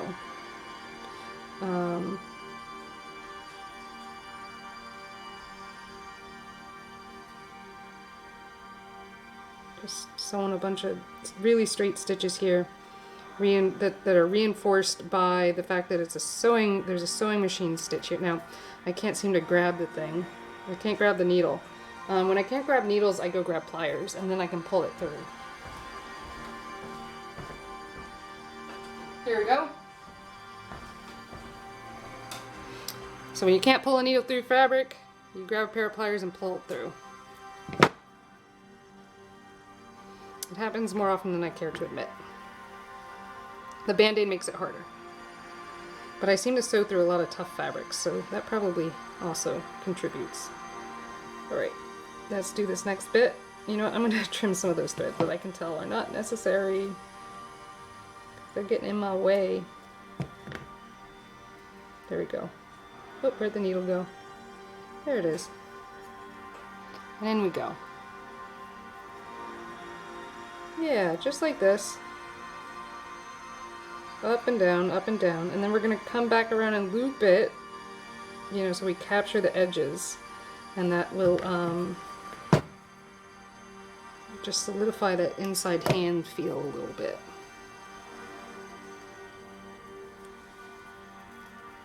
Here we go. Alright, what have I caught? I've caught something that's not a part of it, I don't think. I don't know what's going on here. I've caught some kind of a dust bunny on my thread. That's wonderful. That's what I needed. This will not go through with a dust bunny on it. Okay, the dust bunny is totally mobile. It's a good sign. Moves up and down the thread. How do we get this off? That's an advocate for, you know, a clean workstation. Alright. It worked. There does seem to be a limit to its slide, however.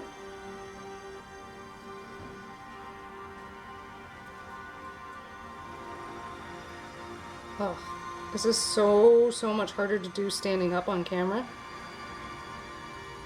Just hand sewing is harder to do standing up on camera.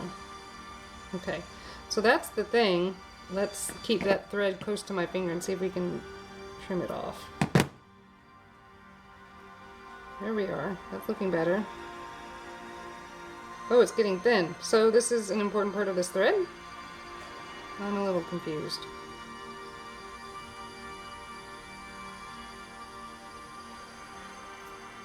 What are you doing, thread? Alright, it's laying flat, so I'm not going to worry about it. Cool. Welcome to my channel. Welcome to my stream, really. Where I'm just kind of problem solving creativity and that kind of stuff. Yeah, here we go.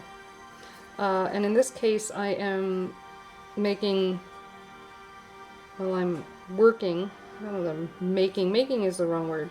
I am altering a glove so that it fits my hand better. Because men's products are usually more durable, stronger, better made, all of that kind of stuff. And but women's products fit better. So I take the men's products, buy them a size too large, and then alter them to make them fit me. And if manufacturers would listen to anything, they would stop doing that, but they don't.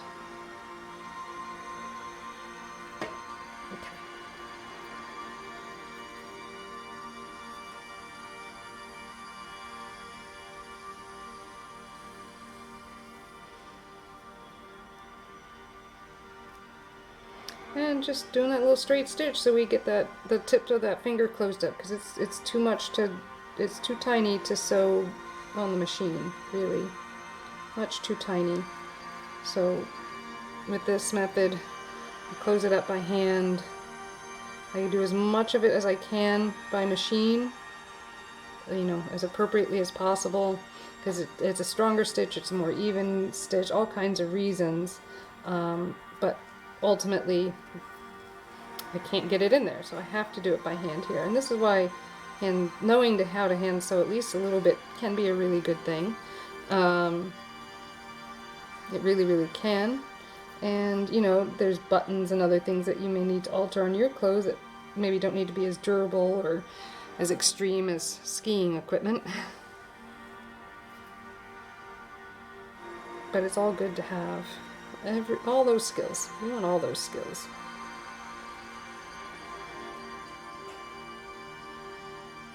And just sewing it together. Sewing the tip of the finger together with the tightest stitch I can manage, and so that it really doesn't let any air or drafts through to my fingers at the seams. You can't help it if the fabric does a little bit. They're well vented that way.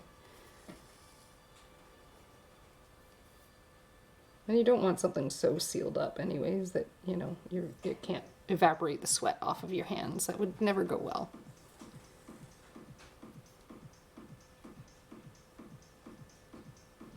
Cool. In you go. Nice little works. Yeah. And then as soon as like I start running parallel to the machine stitching, I start going behind the machine stitching, because the machine stitching is going to be stronger and more durable, and hold up just a smidge better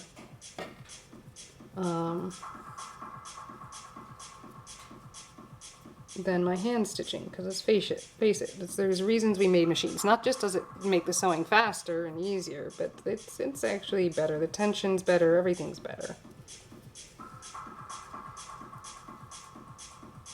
Everything's better.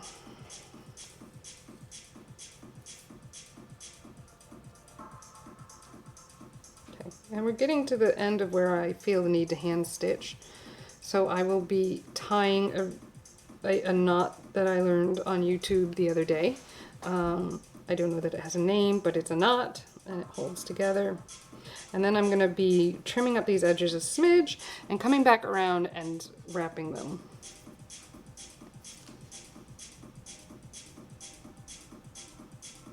Coolness. Just like this. See that? Yeah. Just like that. Almost there. Oop, I caught the pin here, which I probably don't need, so coolness.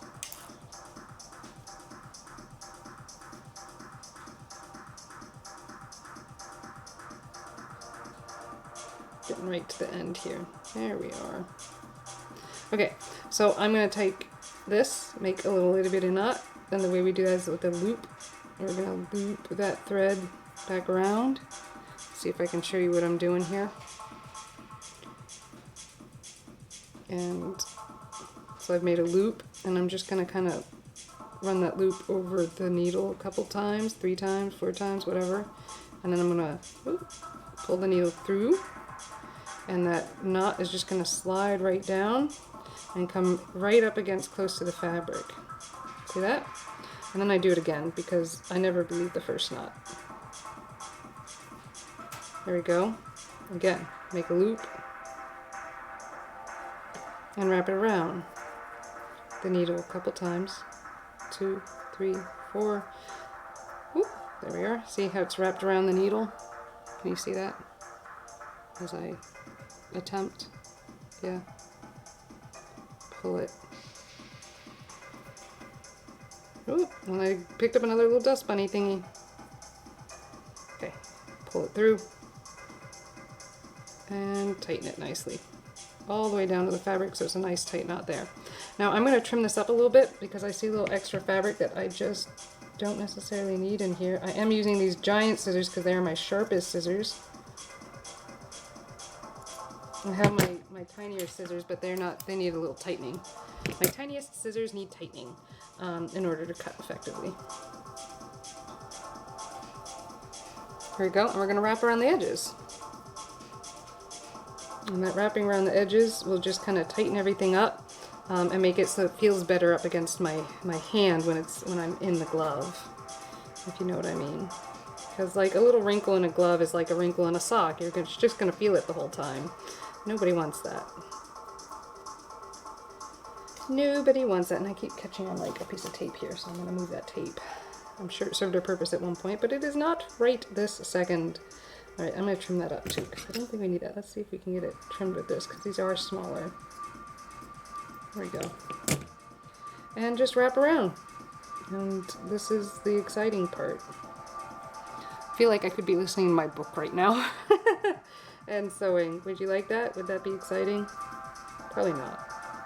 The book I'm listening to right now is Queen's Gambit, which also became a television show that some friends said that they liked, so I thought I'd listen to the book. Among my multitude of medical conditions, one of them is narcolepsy, which is making it really hard to read books right now. I tend to be like falling asleep, and as I try to read, so I've been doing a lot more listening to books while I do other stuff, because while I'm doing stuff I don't like fall asleep as much. So if I listen to books while I work, you know, it's great. Yeah. So wrapping those edges, wrapping the edges. Isn't it lovely? Wrap the edges, tighten those up real good. And I still have the thumb to do. There we are. Yeah, just tighten these bad boys up. Oh.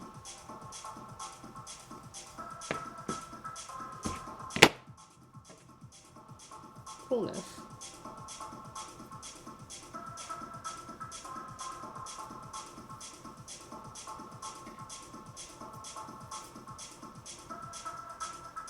Yeah.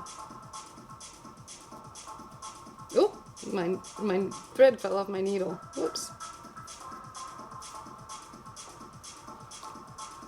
Clack, clack, play. You followed me 12 minutes ago. Welcome. I didn't see that. But welcome. I'm so glad you did. As I sew gloves. What got you excited about watching me sew gloves? I don't know. So what I'm doing right now, for those of you that are new to this particular stream, talk like I have a television show, hilarious. I am altering ski equipment. This is a glove liner that was deficient in its operation of touchscreens. It's supposed to be touchscreen compatible, but it wasn't. And I thought it was because the fingers are maybe a bit too long, as they're men's gloves, and I have women's hands. So the fingers were a bit long, but they were really warm and durable, so I really like that part about them. So I am altering the fingers. I did all the straight sewing I could with the machine, but the very, very tips are very tiny and nearly impossible to sew with the machine. It's just too small. So I'm doing this hand sewing at the very end. I still have a thumb to do that I was hoping to do today. I thought this finger would go a little faster because I had so much experience yesterday doing this. But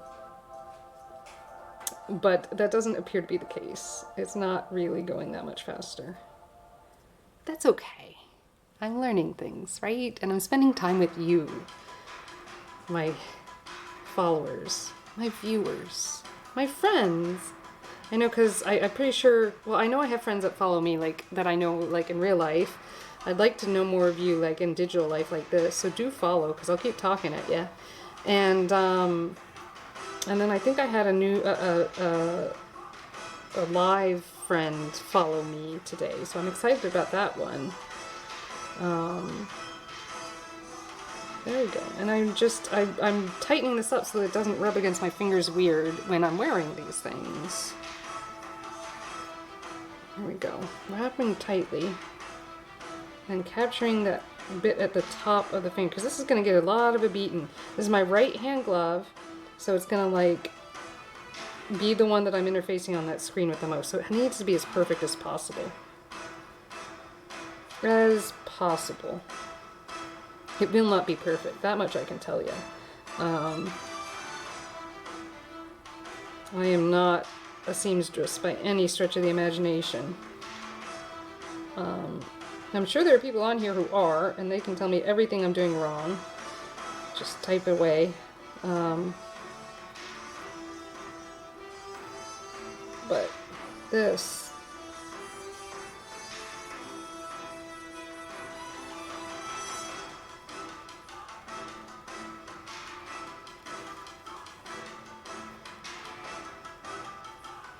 wrapping this all up, and it cleans up these seams quite a bit, especially since I'm not, you know, the people who are doing this in the factory. They're probably better at this than I am, and know more about what they're doing and can get nice clean seams. I can't do that. Keep trying to get this piece of thread to really, there we go. Well, whatever, there's a blip there. I'll get it somehow, something, sooner or later. That's why I'm going back over what I straight stitched by hand with this loopy stitch to kind of capture those seams and make it tighter if I at all can, so that it feels better on my fingers. I say this with a band-aid on my finger because I did already stab myself once.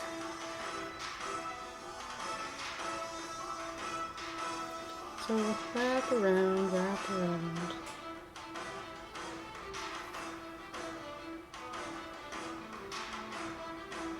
And just keep trying and learning and doing things. Sewing things. This little wrap around, see how it's just kind of tightening all that up? So I hope it is. That's what I'm trying to do. I think we've made it around the tip of the finger with anywhere that might have holes. So I'm going to call it done here. And we're going to do that knot again. We're going to make a loop and then run the needle through it a couple times. See that? It's a loop. I'm going to run that needle through it a couple times. See? And down we go.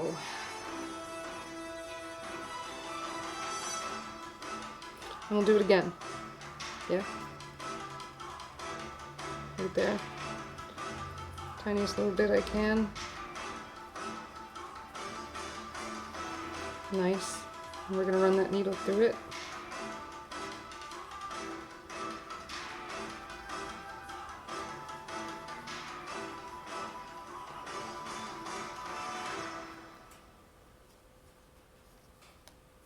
Oh, I did something wrong here. I caught it. So this, I have done this knot before and it hadn't worked for me. And I saw someone on YouTube do it and I was like, okay, so maybe there's just some trick, and I've totally screwed up. So now I'm going to tie a knot with this little loop that created. I should be able to do it because I don't want that loop to stay forever. And around. It's almost like sewing on the thread. There we go. Tighten that up and we'll do it again and then I'll trim it. And you know, a lot of times when I'm sewing something that I'm not going to be wearing, I will dab the end of the thread with super glue. I'm not going to do that on the inside of the glove. I can just imagine the stress and tension I would feel from feeling that all day. But here we are. I do believe this finger is done. I'm gonna test it right now. Turn the glove right side out and put it on my fingers. The thumb has not been put together yet, but let's put on a glove. Yes, you were watching someone, someone on Twitch, very utilitarian-ish, whatever. I'm putting on a glove, okay? I'm not doing it in a special way. Oh, that finger went inside that finger. Let's pull that out. Much better. So we're gonna put that back on and see what else trimming needs to happen. There's gonna be a little sewing on the outside. You can see where I've taken apart the thumb in anticipation of the same alterations here. And let's get this. So we have some top stitching to do on the outside of the glove. All right, not bad. So I need to sew that down, this little flap right here, and this flap right here. And what I did yesterday that worked pretty well was I pinned it while it was on my finger, so that it goes in a reasonable place. Oof, don't poke my finger. There we are, right there. And I have caught here a little bit, but it's not too bad. It looks like I caught a little extra thread, but I'm not worried about that, like, at all. And this one, we'll put a pin there as well. I'm not sure I need it, but we'll do it anyways, just to be extra cautious. There we are, like this. And now we're going to sew those with a beautiful stitch there. See that? And now it's going to be like super touchscreen compatible. And we're going to do the same thing with the thumb. Not that the thumb really needs to be touchscreen compatible. Have I thought about that before? Just the pointer finger. Who uses the thumb, I guess, to like slide the screen? I don't know. We'll find out. Well, no we won't. I'm just going to do it. Drink water. Hydrate. This is all I've drank so far in the last 2 hours, so I should definitely drink more water.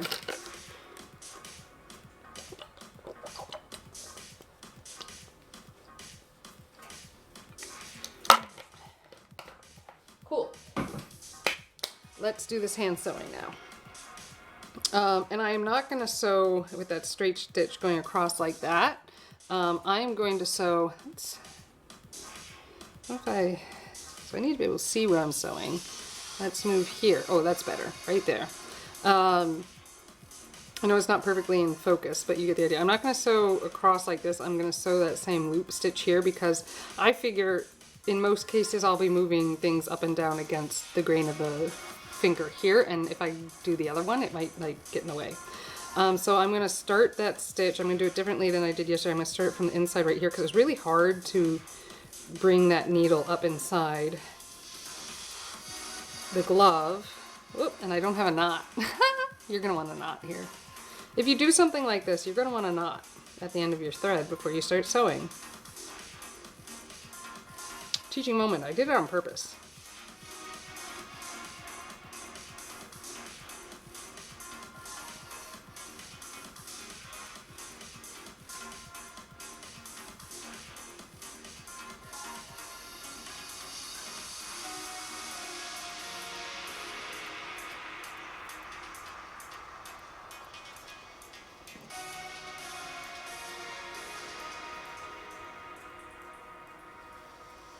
Okay, now we're going to pull this through. Just like that. You see what I'm doing? Whoop. Don't pull the thread out. In there. And then I'm going to trim that thread a little bit behind that knot. We're going to pull that up to the leather. And we're just going to do this loopy stitch. We're going to take it straight down. The pin's in the way. We're going to take it straight down so I don't see the stitching. I kind of want the stitching to be hidden. Straight down. I guess it's probably like an embroidery applique technique. I don't know what I'm talking about. But there's people who sew and do this and you can't see the stitching, like in Hawaiian quilting and stuff, and I don't know how they sew it on. It's magic, it's voodoo. But I imagine it's a stitch like this that's very, very hard. You kind of point the needle diagonally under whatever it is you're doing, and then up and through. So you can see how I caught it just a little bit there, but it's hopefully going to be under the leather completely.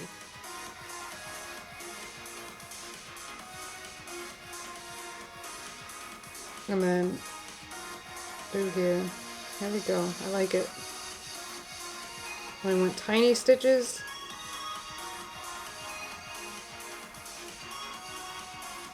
So that, you know, very little cold escapes.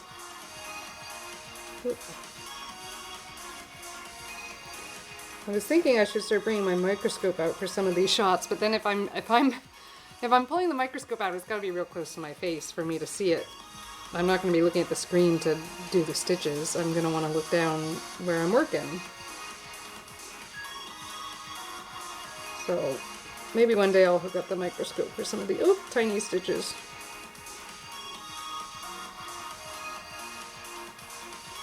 There you go.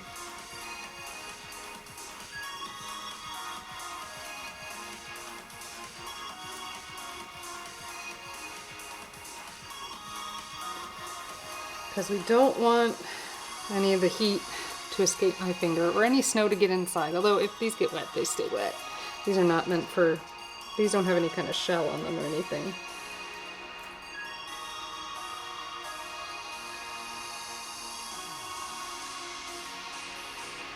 So does the Band-Aid help you see, or?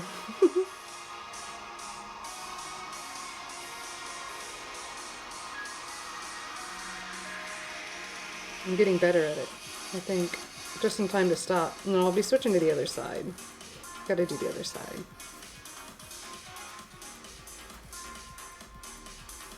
It was risky of me to go ahead and seam rip that thumb, I guess. I seam ripped them both at the same time. Like, I know I'm gonna do both. That's a commitment there. On my walk today, I had to wear my leather gloves instead of my, these gloves. I would have worn these. Leather's fine.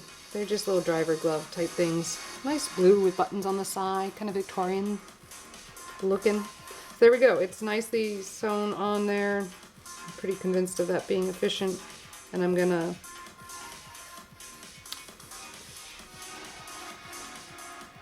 take it to the other side to tie the knot. I am. So to do that, I need to turn the glove inside out. I can pull this pin out, but I can't pull this pin out. So I'm going to stop here, get a new piece of thread, and sew across the other side. And then I'll be able to flip it inside out and tie both into a thing, into a needle. So we're going to send this inside the finger. This is what I was trying to avoid. This exactly.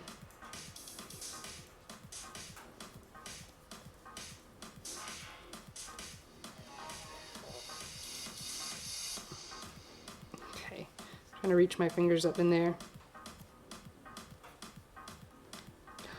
Oh no. You know what I did? I caught the other side of the finger. I have to undo all that stitching. Okay, so we're going to pull the needle out. Oh man, look at that. You can see it. It's not all the way across, but it's in enough places. So we're going to get the seam ripper, and instead of ripping it, I'm going to try to pull it. And we're going to hope that the pulling... Here's my blue seam ripper. It has a longer tooth. Oh man. It's okay. So far I have had to seam rip every line. So we're just gonna pull it through. It'll be fine.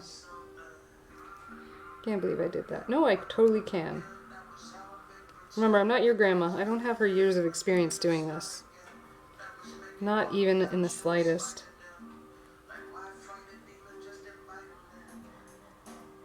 Okay. This is hard to see. Okay, I got the first one out, but I gotta get that one, and that one's way back there. I can see it. It's like way over here. So I won't get rid of all my stitches, but most of them. When I put myself real good.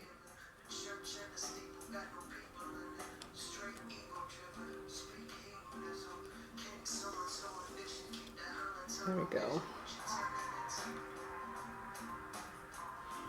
Keep pulling. We're just like that. See that? No point in getting upset. We're doing this right.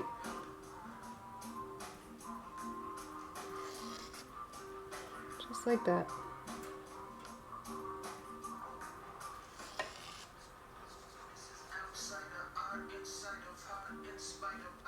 go. Is that it? Nope, not right there.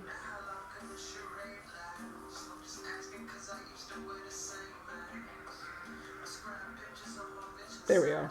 Okay. Now we're going to do it again. I mean, 3/4 of it again.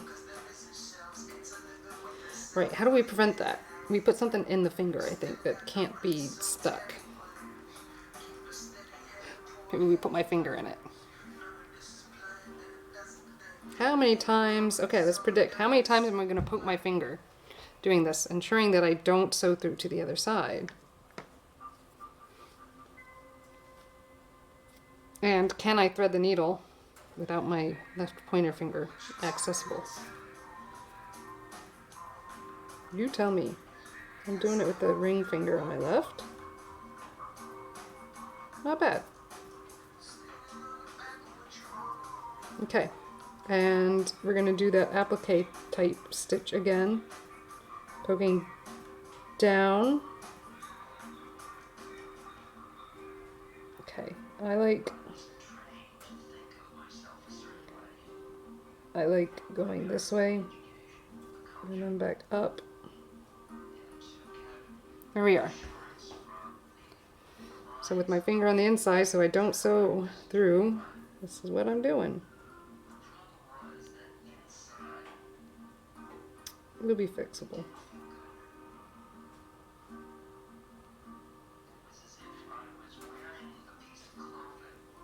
Yeah. Let's let that spin a little because it's getting a little twisted. Glad I tried to run that needle through the inside of the finger and discovered that I'd sewn the finger together. My fingers have enough of a callus that I don't think it would be too pokey. I am hearing it like kind of catch on my fingerprints, which is amusing.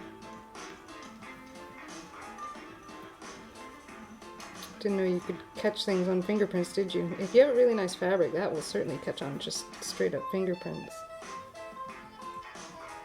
Like really soft, supple fabric, oh man. Silk, good silks being one.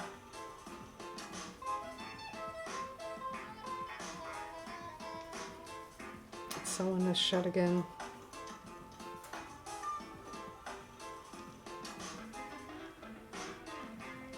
I wonder how many like tailors or seamstress type people will alter gloves like this.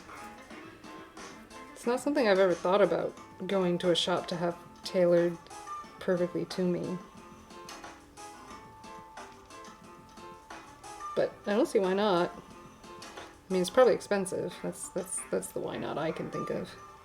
I mean, tailoring isn't even that expensive. It just seems that way when I know how to do it so fast myself. It's something everyone should basically learn.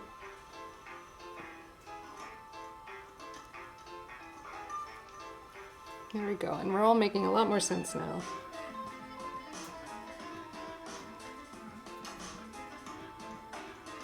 There we are. And did we catch that all the way like we wanted to? I think we did, so I'm not going to have to top stitch that like I thought I might. We're going to send that needle back through and pull it through the finger so that I can tie the knot on the inside. Hidden away. Don't want knots on the outside. That's no good. There we go. String pulled through. Pulling the needle out. We're just going to leave that, and then we're going to get another piece of knot from the bobbin, another piece of thread. We're going to do the same thing on the other side, and seal that leather up. Thread, this time with my pointer finger available. Ooh, I just realized I did that without my pointer finger available in my left hand and my right pointer finger in a band-aid. Did you know these were challenges that I would, you know, have to overcome here? Oh man. Coolness. Go in. It's not going in. I'm gonna have to lick it. Okay. Go. I'm threading a needle. I may have to retrim it. Oh, there we are. We're in now. Cool. Tie the knot at the back so that I don't let it through like I did the last time on my first attempt.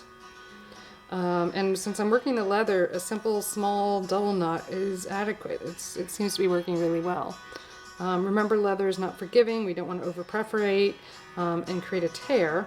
But this is some really soft, supple leather that's just at the tips of these gloves so that I can have that digital conductivity. And here we are. That's the piece that I'm going to sew across right here. You see that? Right there. And we're going to do it like we did the other time with pulling this needle so that the knot hides underneath this piece that I'm basically kind of appliquing on top. It's not a real applique because the fabric isn't throughout underneath it, but it's close enough to an applique, I think. It's certainly how I would go about trying to applique something. Not that I've ever appliqued anything. I mean, I've sewn patches on. Okay, and then bring it back down and then back up.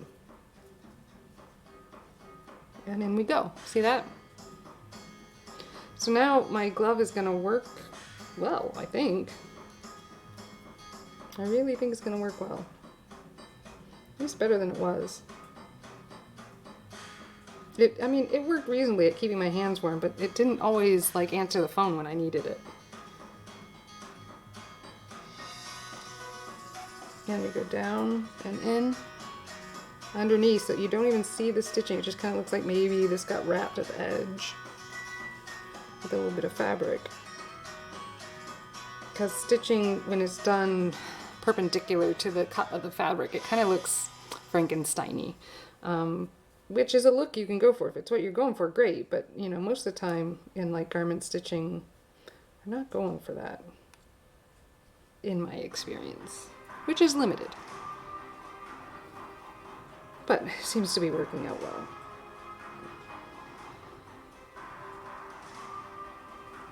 Just like this. Notice I'm not traveling very far. I want this durable. Tiny stitches. Right, I'm pretty convinced I can get rid of that needle now. I think it's pretty much in the 3D spot that I want it. Making sure we're not sewing through to the other side, like I did with the other one. Are you ready for the tension? Here we go. Yeah, yeah. That needle went through. Okay, folks. Almost to the end of this fingertip. And not to the alterations I'm going to make to the glove. Because I still need to do the thumb, man. The thumb isn't even, like, mildly sewn back together.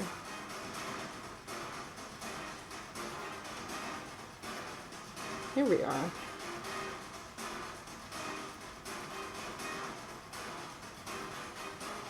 Nice tiny stitches to hold it all together forever and ever. Yeah, just like this. Okay. Last one, and I'm going to send it through to the other side and tie our knots, turning the glove inside out. Yep, it looks like that's going to work, and I didn't sew through the other side. Pushing that needle in, and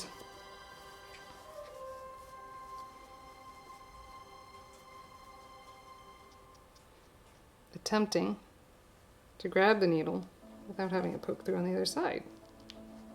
Right? That's the whole thing that I'm doing right now. Ugh, I should have put my finger in and protected it because I was ready to grab the needle then. Ugh, that's a knot. Okay, the needle's in mostly. Can I pull it this way? I'm gonna stab myself in the thumb. Watch. Or other finger.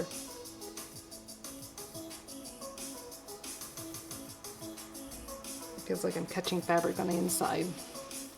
Can't tell. Alright, let's push it through. Ow! Ugh! It was my thumb!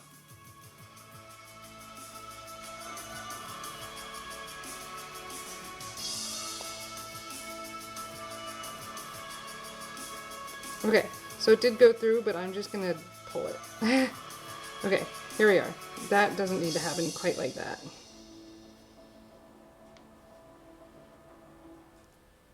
Relying on the stretchiness of this fabric. There we go. Now let's pull it through and let's tie some knots. Coolness. Okay, and I seem to have caught fingers, which is no good. Let's pull the needle off though, because we don't need that on there poking me while I do this. Cool. And pull all the way. There we go. That feels right. So let's try to do that. No, I can't do that without the needle on. All right, putting the needle back on. Fine. Fine.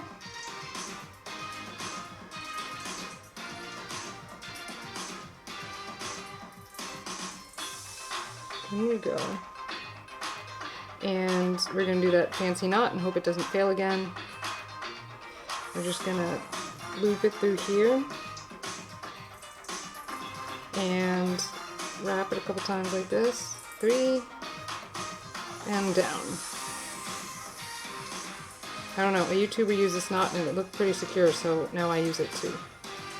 It was someone like How to Fix Everything You Wear or something like that. It was an older lady, I could tell by her hands, but she was teaching how to repair a sweater that I followed, but I think I did it overkill, which is typically how I overdo things. I just overkilled the stitch to repair the sweater. It's a lovely sweater. And yeah. Okay, we're gonna do one more because I'm worried that this knot isn't the greatest.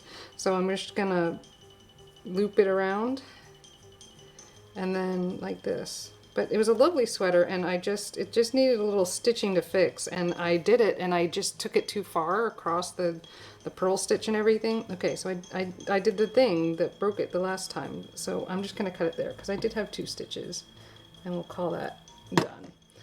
Now let's stitch the other side, right? We're going to give that the needle and kind of tie a knot.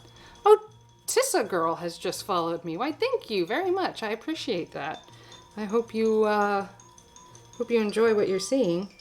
Thank you very much. It means the world.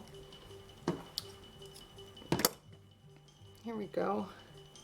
All I do is I just make stuff. Today it happens to be ski equipment as I prepare for a trip skiing. I would like my ski equipment to be perfect because like when you're crafty like we are, right, then you can make your equipment just perfect. It's like bespoke ski equipment. I mean, can you imagine being skiing on a mountain and just being the most comfortable possible? I mean, that's what we're talking about. I just want to be the most comfortable possible, and I have the skills to do it. It's just a question of dedicating the time. Here I am, dedicating the time to make this perfect ski equipment. These gloves are a couple years old. I've been using them for some time, but the digital conductivity of the gloves is kind of lacking. And they're a men's glove, and so they're thick and warm and perfect, except the fingers don't fit quite right on my hand, which is like a story as old as time for men's products. Just don't fit quite right. Okay, here we go. I do believe this pointer finger is now sewn together. And look at that. Hey, it fits me now. Look at how perfect that fit is. This is gonna be great, y'all. Okay, remember the thumb hasn't been done yet, so the thumb kind of looks like an octopus. It's like half an octopus. Yeah, so that finger catches right there. Oh yeah, that is 10 times better. So I'm going to be able to manipulate a screen now because it's tight and because the leather pad isn't like wrapped over with the wrong fabric. I might have shortened it a little too much, judging by where the webbing finger thing is. Like it could go down a little further, but I'm not going to fight it because these fingers are fine and this webbing's fine. I think we're going to go with that. The first pointer finger I did on the left hand, I thought I left it maybe a little on the long side. No, because that webbing is in the same spot. Okay, so Like, they are different. This finger ended up a little smaller. Oh well. Coolness. Look at that. Look at that. You can barely tell. I mean, if you weren't looking at the two of them and saw the threads coming out, you would be like, that's factory. And I did that. I did that. Coolness. Let's start the thumb. Here's the thumb pad piece. And we want the thumb pad piece to sit here-ish. Yeah, see that? We're moving it down, I don't know, 1/4 of an inch, a little bit more than that, so that it's not so bulky at the tip. All right, I like it right there. I'm gonna hold it here and peel it off. I'm gonna pin it real quick so that we know where to put that pad.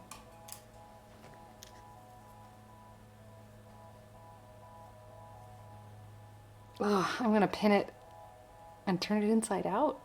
This isn't gonna go well. This is not gonna go well.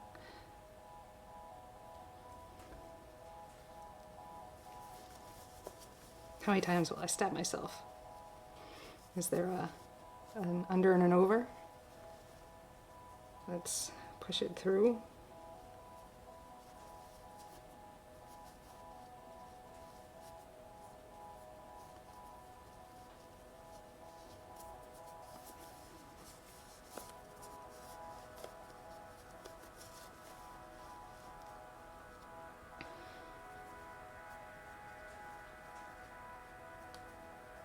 There we go.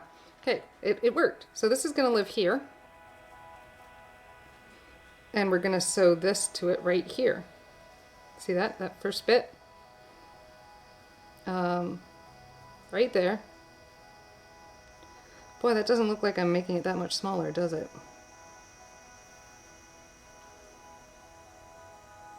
I mean, a little bit.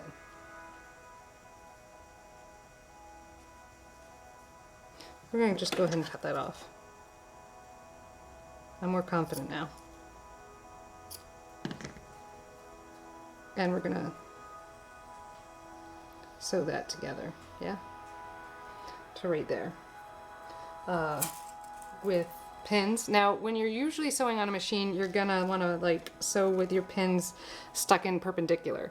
In this particular case, we're going to sew with our pins parallel because of the tightness that kind of has to occur for sewing gloves like this.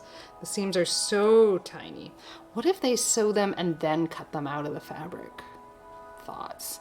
Because these are tiny sharp margins for sewing. My machine can't do it all the time. Okay, so there's that first one. Let's do, we're just gonna pin these out of the way because we have experience with that going poorly. Let's see, can I, what's the over, how many seams am I gonna have to rip on the thumb? Anyone have any ideas? How many seams? And how many times am I gonna put myself in the finger? It should be, maybe it should be a bingo game. Yeah? All right, here's Baby Lock again. She's doing her job, working hard. With the hope that you guys get to see what's going on. And so I'm gonna sew, remember when you're sewing something that you're like taking in that has like pieces like this, you wanna sew from the armpit down, armpit to the end of the arm. So same thing with the gloves, we're gonna take it from right the webbing of the fingers down to the tip of the finger. So I'm going to set this up just like this. And we're also going to set it up so that when we're sewing, that pin points at the needle that is sewing, so that as I work, the presser foot, as I sew, the presser foot may press out that needle. It also, because it's a pulling forward towards me direction instead of a pushing out direction. There's all kinds of reasons that's the direction to place that pin. Here we go. And I am doing this standing up. I'm sewing standing up. So I'm going to rotate that I almost lost that. Oh, I might have. There we go. Oh. So there's a problem when you wear band-aids and you gotta touch a needle tip like that. It definitely wanted to catch on that band-aid. But here we go, down we go. A stitch or two forward, and then a stitch or two back, as that creates the knot. Oh, there we are. Oh, hold on, spin forward. I'm getting out of line here. There we are. And we're gonna sew forward. Ooh, I got wicked off there. Okay. We'll deal with that. Okay. Maybe I just need to spin the wheel. Okay, okay. It's going. It's working.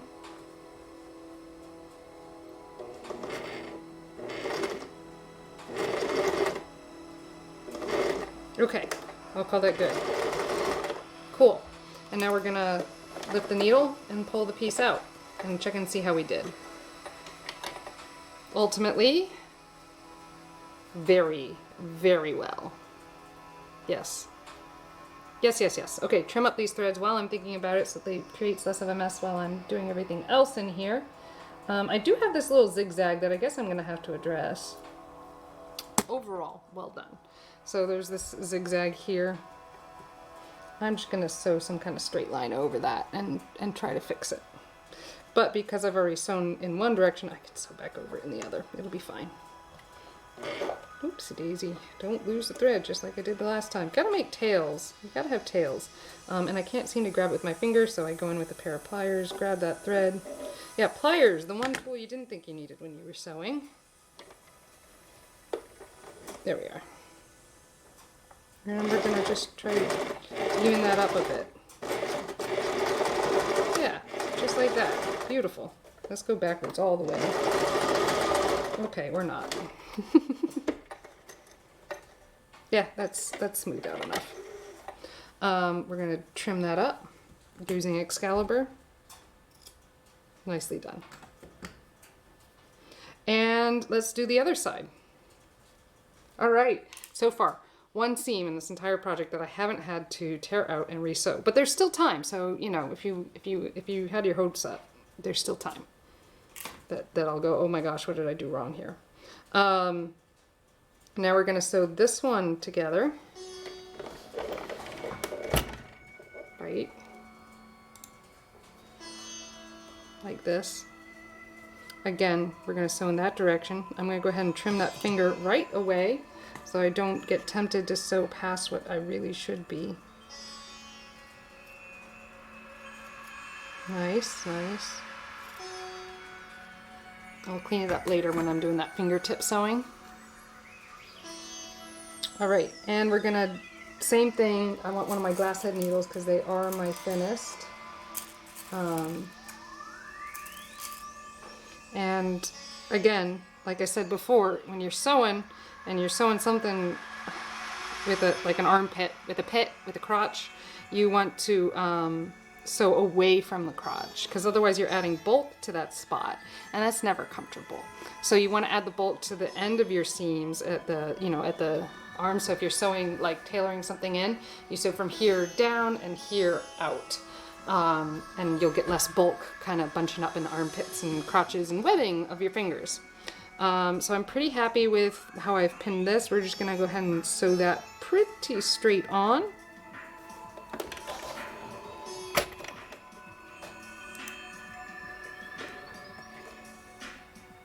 Yeah.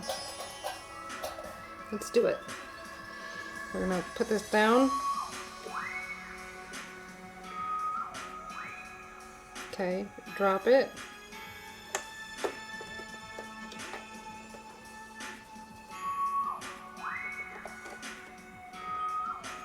Pull the threads back. Alright, and we're going to do that one little like hand stitchy with turning of the wheel. That's what I'm doing. I'm turning my wheel over here. Give myself just a little itty bitty control. And I'm going to sew back. And we're going to sew forward. So that's how you make your knot with your sewing machine. And on you go. Alright. and I'm right at the end here, and so I'm going to sew back because I'm making a knot. It's not a great knot, but it's a knot nonetheless. Cool. I'm going to be really weird. Let's try something. Let's zigzag this. My machine did not like switching to zigzag in the middle. That's okay. It's fine. And the bobbin thread, gotta pull that through. We're good. We're good. Look at that. It's all fine. Experimentation. Sometimes it doesn't work. That's okay. Let's trim up those threads. And look at that. Look at that. Going all the way up. Caught all the way. Oh, I'm happy with that. Switch your views back. And yeah, we're gonna trim the threads because they get in the way. Trim the threads with Excalibur. And next we're gonna sew. So here's the hard part. This is where it starts to become 3D, right? I'm going to sew down or cut down this because we don't want this here anymore. Because we discovered it prevents my finger from, you know, conducting electricity through the leather. Not the prettiest of cuts here. There we go. Not bad.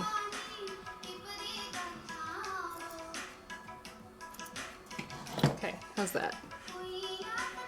It's pretty good. I think I'm going to widen it a smidge. Widen it a smidge.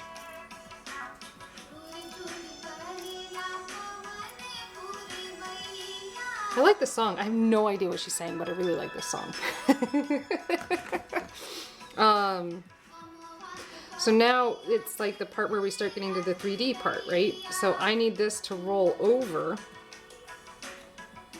and connect with the other side, because that's what they decided was important on these gloves. And actually that's really well done. That folded really nicely. That's what I get for trimming early. Not early, probably of time appropriate, but I'm always hesitant to trim because I feel like I can always tear the seam out and fix it, turn it back to factory if I just, you know, if I just don't cut the fabric. But that's not accurate. It's not accurate at all. Here you go. We want those glass pin heads because I think that they are my smallest diameter steel that pokes through these things. Okay, that's all right. That is all right.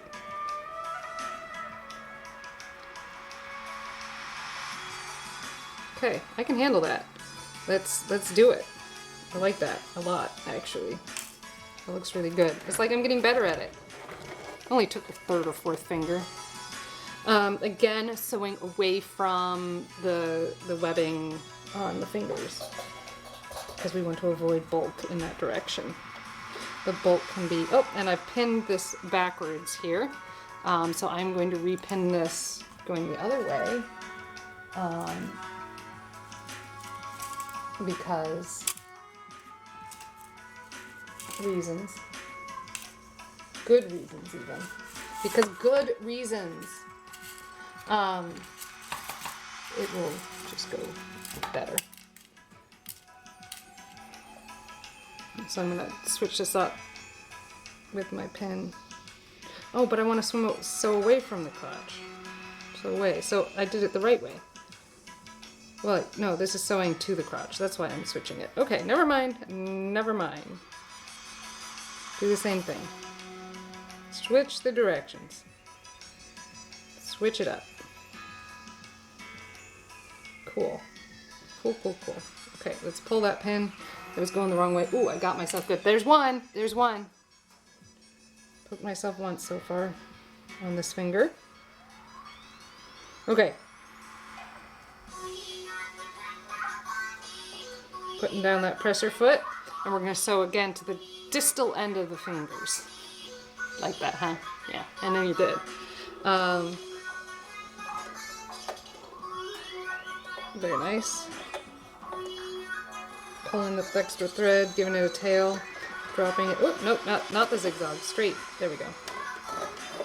Straight. Just a few stitches there, and we're going to go backwards. It's not happy. Why is she not happy?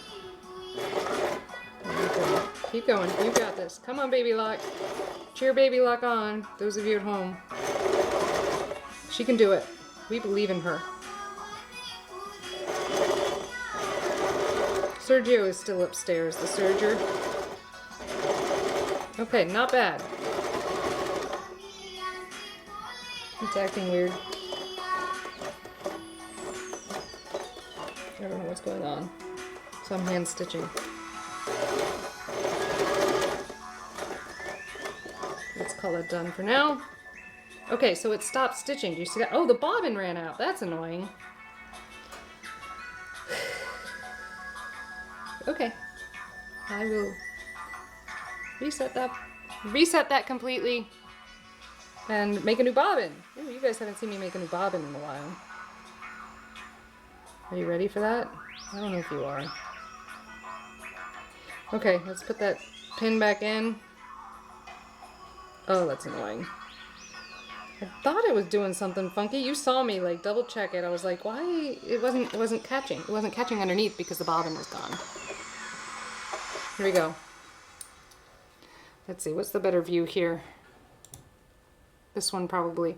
I'm gonna make a bobbin. We take the black thread, run it through the bobbin, run it through the maker, pull, push, and step on the foot for a bit.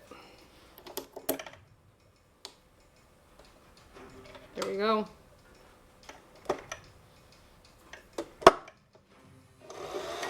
There we go. We've got a bobbin being made. I'm gonna trim it up and let's go.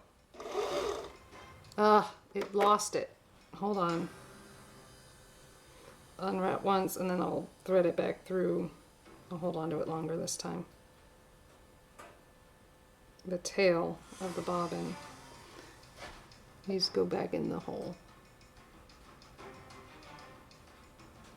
Why is it being a brat? And not going through. Oh, because that's the fake hole. Who puts a fake hole in a bobbin? I don't know, but they do. It's really freaking annoying. I don't know how you tell apart though. Okay, let's tighten that baby up. That little nubbin sets the tension.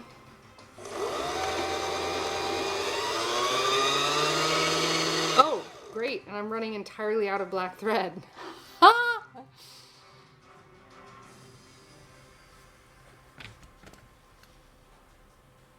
Okay, that's the coat thread.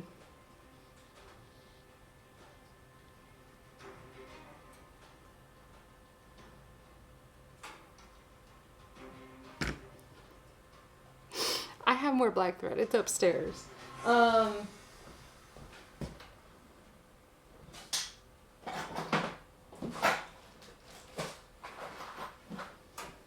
I'm just finding this to be an amusing moment.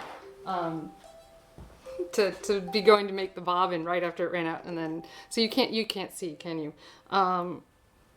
Look, that's my thread that just started running out because I'm making the bobbin. So I'm gonna finish making the bobbin. Maybe I shouldn't though. We're just gonna go with it.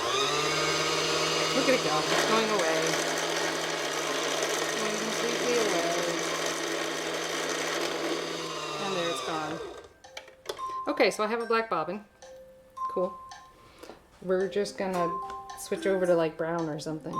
I don't feel like going upstairs to go get it. We're just gonna use blue.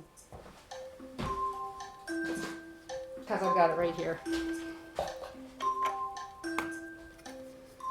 You're not gonna see it. It's on the inside of a glove. Let's be honest. I'll save the black bobbin to do that top stitching I gotta do. I'm not gonna fight it here. Not even a little bit. Heck, maybe you'll be able to see what I'm doing a little bit better. I'll use like really wild threads and it'll be exciting. Oh, that didn't cut well. There we go.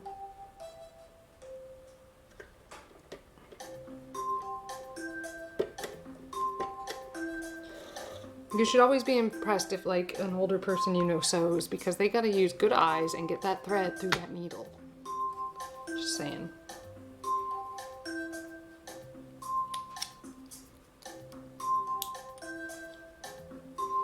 Putting that bobbin in.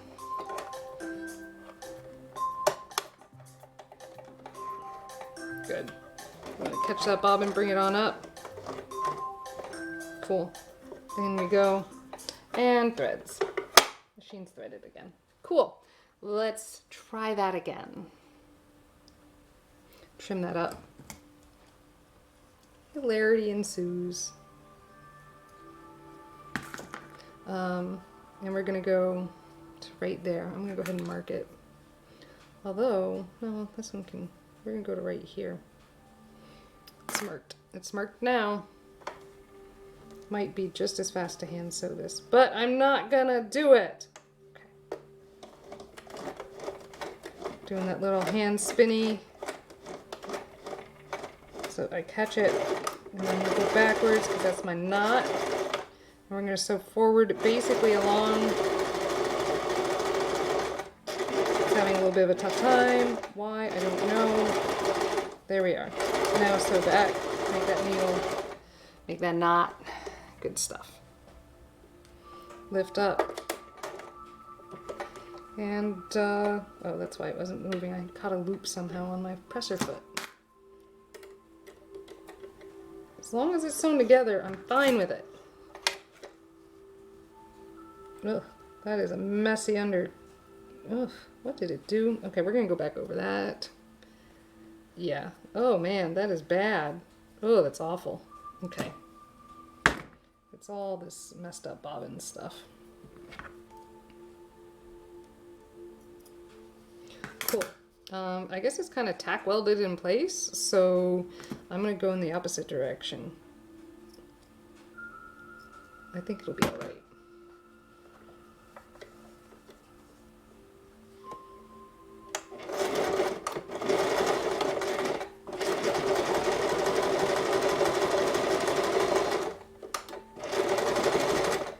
Okay, what do you think? Did we get it? Did we get it that time? Well, now the whole thing's like caught. Okay, let's check it out. Yes. Yes. Yes. I'm not convinced. Ugh.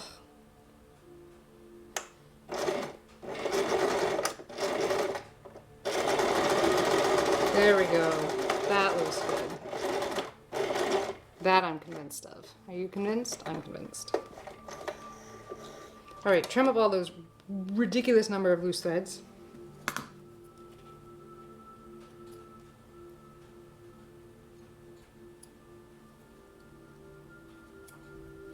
Cool, cool, cool. There it is. So beautiful. So very beautiful.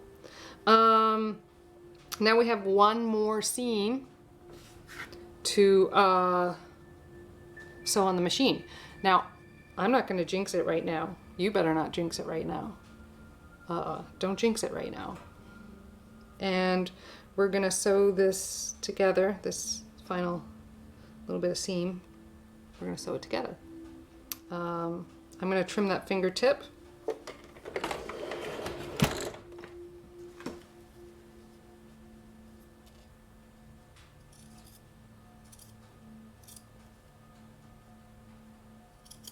Nice.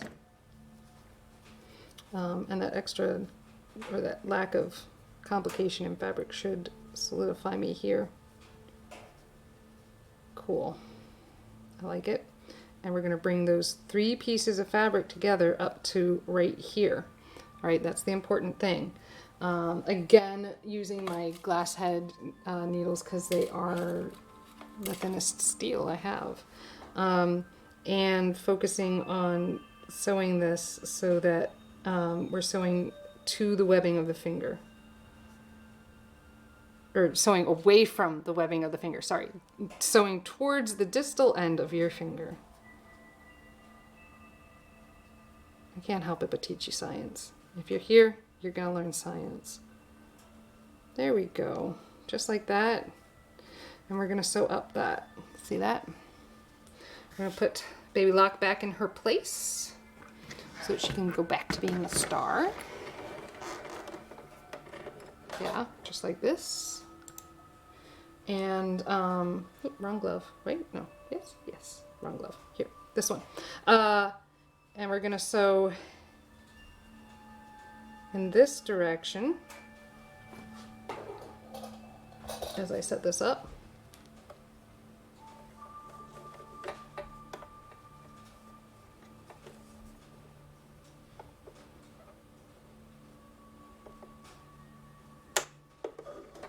There we go. So that's my knot.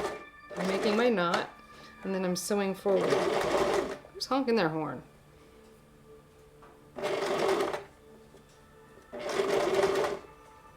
Pulling it out as I go. Oh, that got zigzaggy. I'm gonna have to clean that up. That is unacceptable. I can tell that right now. Oh, that's gross. Let's figure it out. Put the needle in the highest point. You know what? It's not as bad as I thought it might be, but it is zigzaggy. So let's take it in the other direction. I don't know why the other direction just seems easier, but it just is. It may be easier, but it's not the right way to do it if you haven't already stitched. Putting that needle down, forward, and back, and doing it again. Cleaning that up, right? No problems. None at all. You love it? All right. So that's going to be a super strong stitch. So I'm not going to have to go far down that one when I do the hand stitching at all. Yeah, and clean this up.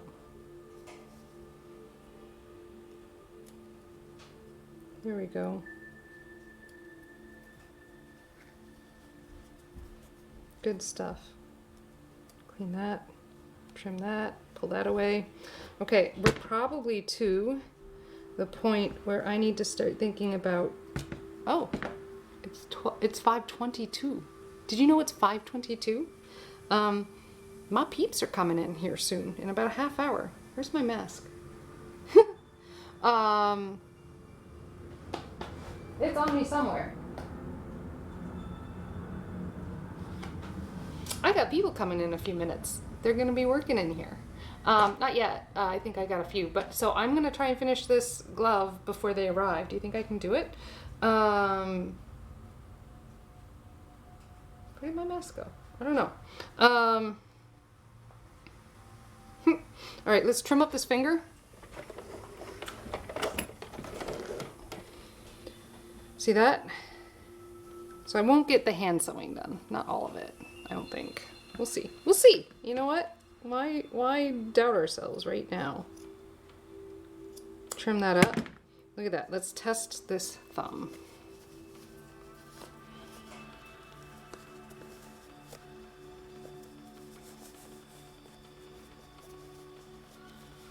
There we go. It's looking good. I hear dolphins in this song. That's funny. Ooh, nice. Okay, yep, we got a little sewing, a little top stitching to do. It's kind of got a bulk there. That's annoying. Can I do anything to smooth that out? I gotta sew that together. The thumb could be a little on the smaller side. Really could. How far can I really take it with? Okay, so next time I do the thumb, we'll tighten it up a bit. So you remember, so I can affect that a little bit. Oh, I've got the wrong view going. I can affect that a little bit by tucking in some of this. See that? So by tucking it up in there, I can affect some of that extra at this fingertip. Let's see, am I going to poke myself or am I going to do this successfully? Very nice, very nice.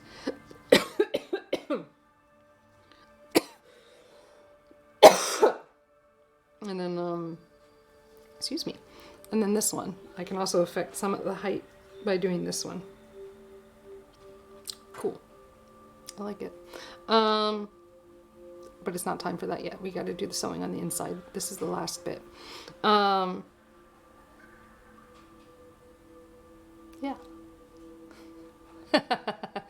I probably have about 5-10 minutes left. I don't know how far I'm gonna get, but we're gonna try.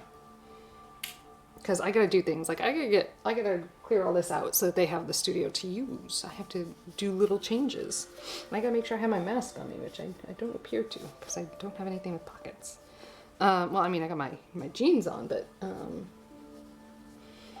yep, we are a masked studio when there are people in here. Just saying. Because we don't want to make people sick. And compromised people are people too. Alright, where'd that needle go that I was using? What did I do with that? Did I put it away like a good artist? Probably not, but I got a lot of threads here I could really use kind of cleaning up, I guess. I don't know what's going on here. That's a big long something coming off of that green bobbin. It's not as secure in my bobbin holder as the other, so it is spinning out a little. Let's tighten that up.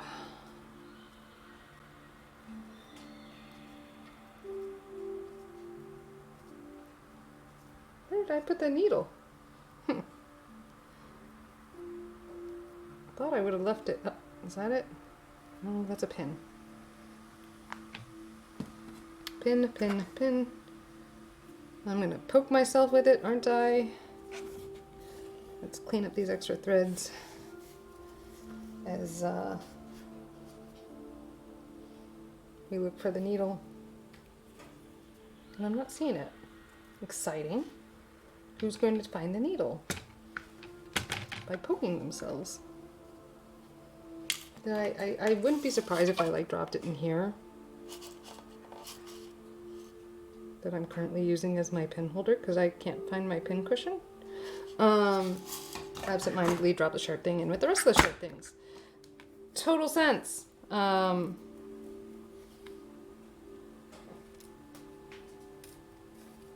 Cool.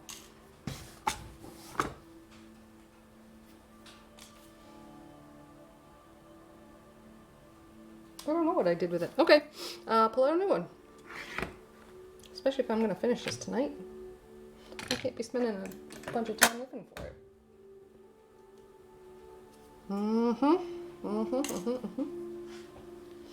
Now I have a bunch of magnets on the front of this. Aha! Excellent. I have a bunch of magnets on the front that can also like steal needles and pins. So we're going to tie a little knot.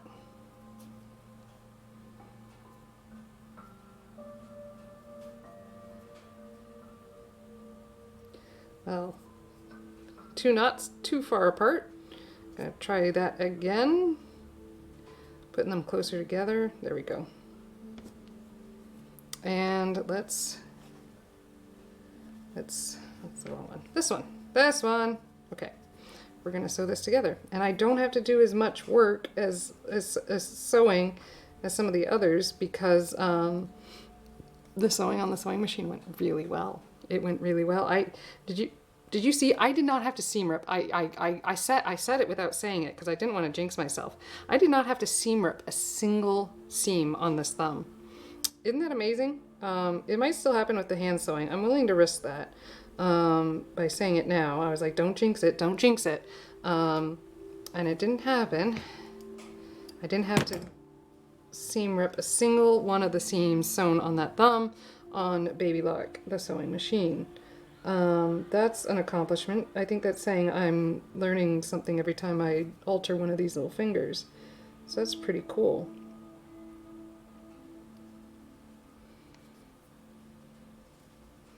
And we're just gonna like sew the tips of these fingers together, the tips of this finger together, so that, ooh, I've had that light on for 4 hours.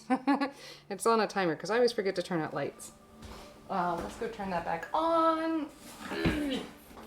There we are. Coolness, you like it? I like it better with the light on, I'm sure. And in we go, in and out, that kind of thing. Just sewing this together, and then we'll do the same as we did on the others, where we kind of wrap the edges with our hand sewing so that it solidifies and tightens up, and becomes like a thing, like a real thing. And I am having it kind of go some distance as I sew this, because I would like to shorten it a smidge. I don't think I quite made this quite. I poke myself in the thumb. Second poke on this finger. Who's counting? What was I saying? Oh yeah, because the thumb is a little bit longer than just a smidge. Like I'm talking a millimeter or two. Like this isn't a lot. So I'm kind of traveling some of that distance with these stitches here, so that it tightens up without adding too much bulk in the hidden parts. But because my stitching went so well with the sewing machine, I don't have to go down the finger nearly as far as I did on some of the other fingers, which is really quite wonderful. I hope you're appreciating that as much as I am. You're probably not, because you're not nearly as frustrated thinking that, oh, I'll do like the gloves on one stream and then the hat on the other stream, and then like yeah, totally, it'll be two streams all together. Not the case. Not the case at all.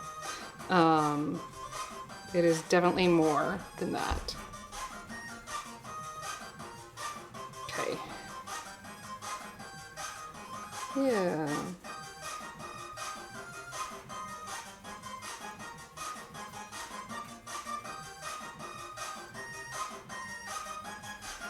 Just like this.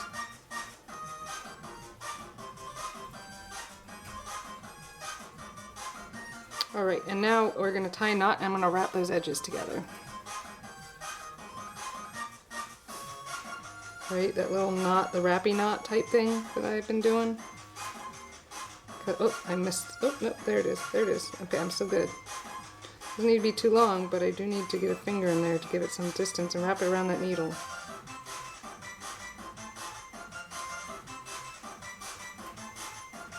I like how the Band-Aid, I just put it on the stream. You saw me do it and it's already pretty dirty looking. Because I'm sewing and I'm making things. Here we go. We're going to do a second one. For, you know, double making sure it's good.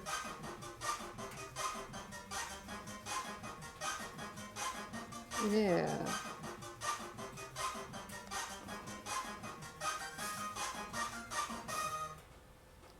Cool. Ah, and it did the thing. That's why I do this all the time. Okay, we're just going to wrap it into that wrappy around stitch that I so often do. We're just going to catch it in that and pretend like it's not there. Like the little mistake is not there. I remember once I was in my surgical drawing class. I was drawing what happened in the surgery. No one was sitting there explaining it to me or anything like that. It was just happening, and I would just draw the steps that they were doing and try to figure out what they were doing based. I have enough knowledge to kind of figure it out. And I caught, and I just drew the steps as they were going it. And one of the surgeon's assistants, it wasn't the assistant, it was like a med student, nicked the bowel, just made a little nick in the small intestines, and I caught it in the drawings. I was like, that happened, step by step. Like, I didn't know exactly what was going on, but I was like, that they just made a stitch. That was important. They made a stitch. And the surgeon that looked over was like, yeah, don't tell anyone about that one. That's not part of the surgery. It's like, don't include that in your illustration. That's just, you know, what happens when someone's rummaging around on the insides with a knife. But, yeah,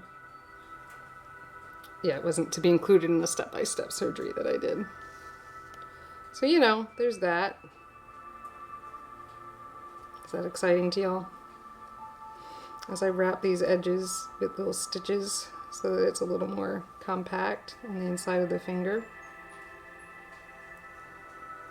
Oh, I've sewn my Band-Aid in. Gravy. Here we go. Okay, disadvantages to sewing with a Band-Aid. Okay, advantage, you can push the needle through. Nice. Disadvantage, you might sew your Band-Aid into whatever it is you're doing, because it is fabric. Alright. This is looking a little bulky here. I'd like to clean that up a bit. Do you think I can without hurting anything? I think I can. What's that thread? What's that thread doing? Yeah, just like that.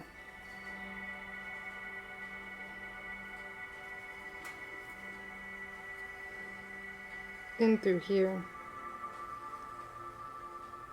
I'm just kind of tightening this up so I don't have discomfort, you know, from my finger pressing against the seams all day while I'm holding ski poles. I think this will be important. Yeah, I'm not going to finish the finger today. That's okay. I am going to finish the seam, and I only have about 10 minutes, not even 10 minutes, because I gotta go get my mask and I gotta pick up in here. Sorry folks, I just want to stay on and keep making this stuff, but I gotta like pick up for Kai and Leanne who are coming in. Anyone have any questions about what I'm making? Maybe you have questions. Go ahead and type them in. I'll tell you about them. If you don't, that's okay too. That just means maybe I've been explaining it well enough the whole time. Or you're just using me as background, you know, that annoying office mate that you work with who talks to you all the time and you happen to have gotten used to it. Now you need someone to talk to you while you, you know, work all day long. Or maybe you just like voices, or I don't know. It's all fair game. Okay, so I've tightened that up quite a bit. And I'm gonna do, and I pulled the needle out of my thread. That's okay. We're gonna stick it back in and I'm gonna do that little loopy loop. Yeah, a little loopy loop. And we're gonna tighten that up and and call that the thing. Yeah, I am definitely taking like 4 times longer to do this than I thought I would. So there's that. Why does it do that sometimes? See, like it tightened. So it tightened and I can't get it to tighten down further. So I'm just gonna use it like it's another string and I'm gonna tie a knot and call it done. See, that YouTuber made me think that it was a consistent performing knot, and I would say it is not. It's not a consistent performing knot. Here we are. So you'll get to see the thumb done in like half. No, it's more than half. I've got a quarter of the hand stitching done. What just happened? I don't know. I flipped it over and it did something funky. Oh, I see what happened. That's not where we want you. Go over there. Unless I accidentally caught it on something. This is not making sense at all. Let's put the finger in and see if that fixes it. Aha! There we are. That makes more sense. Okay.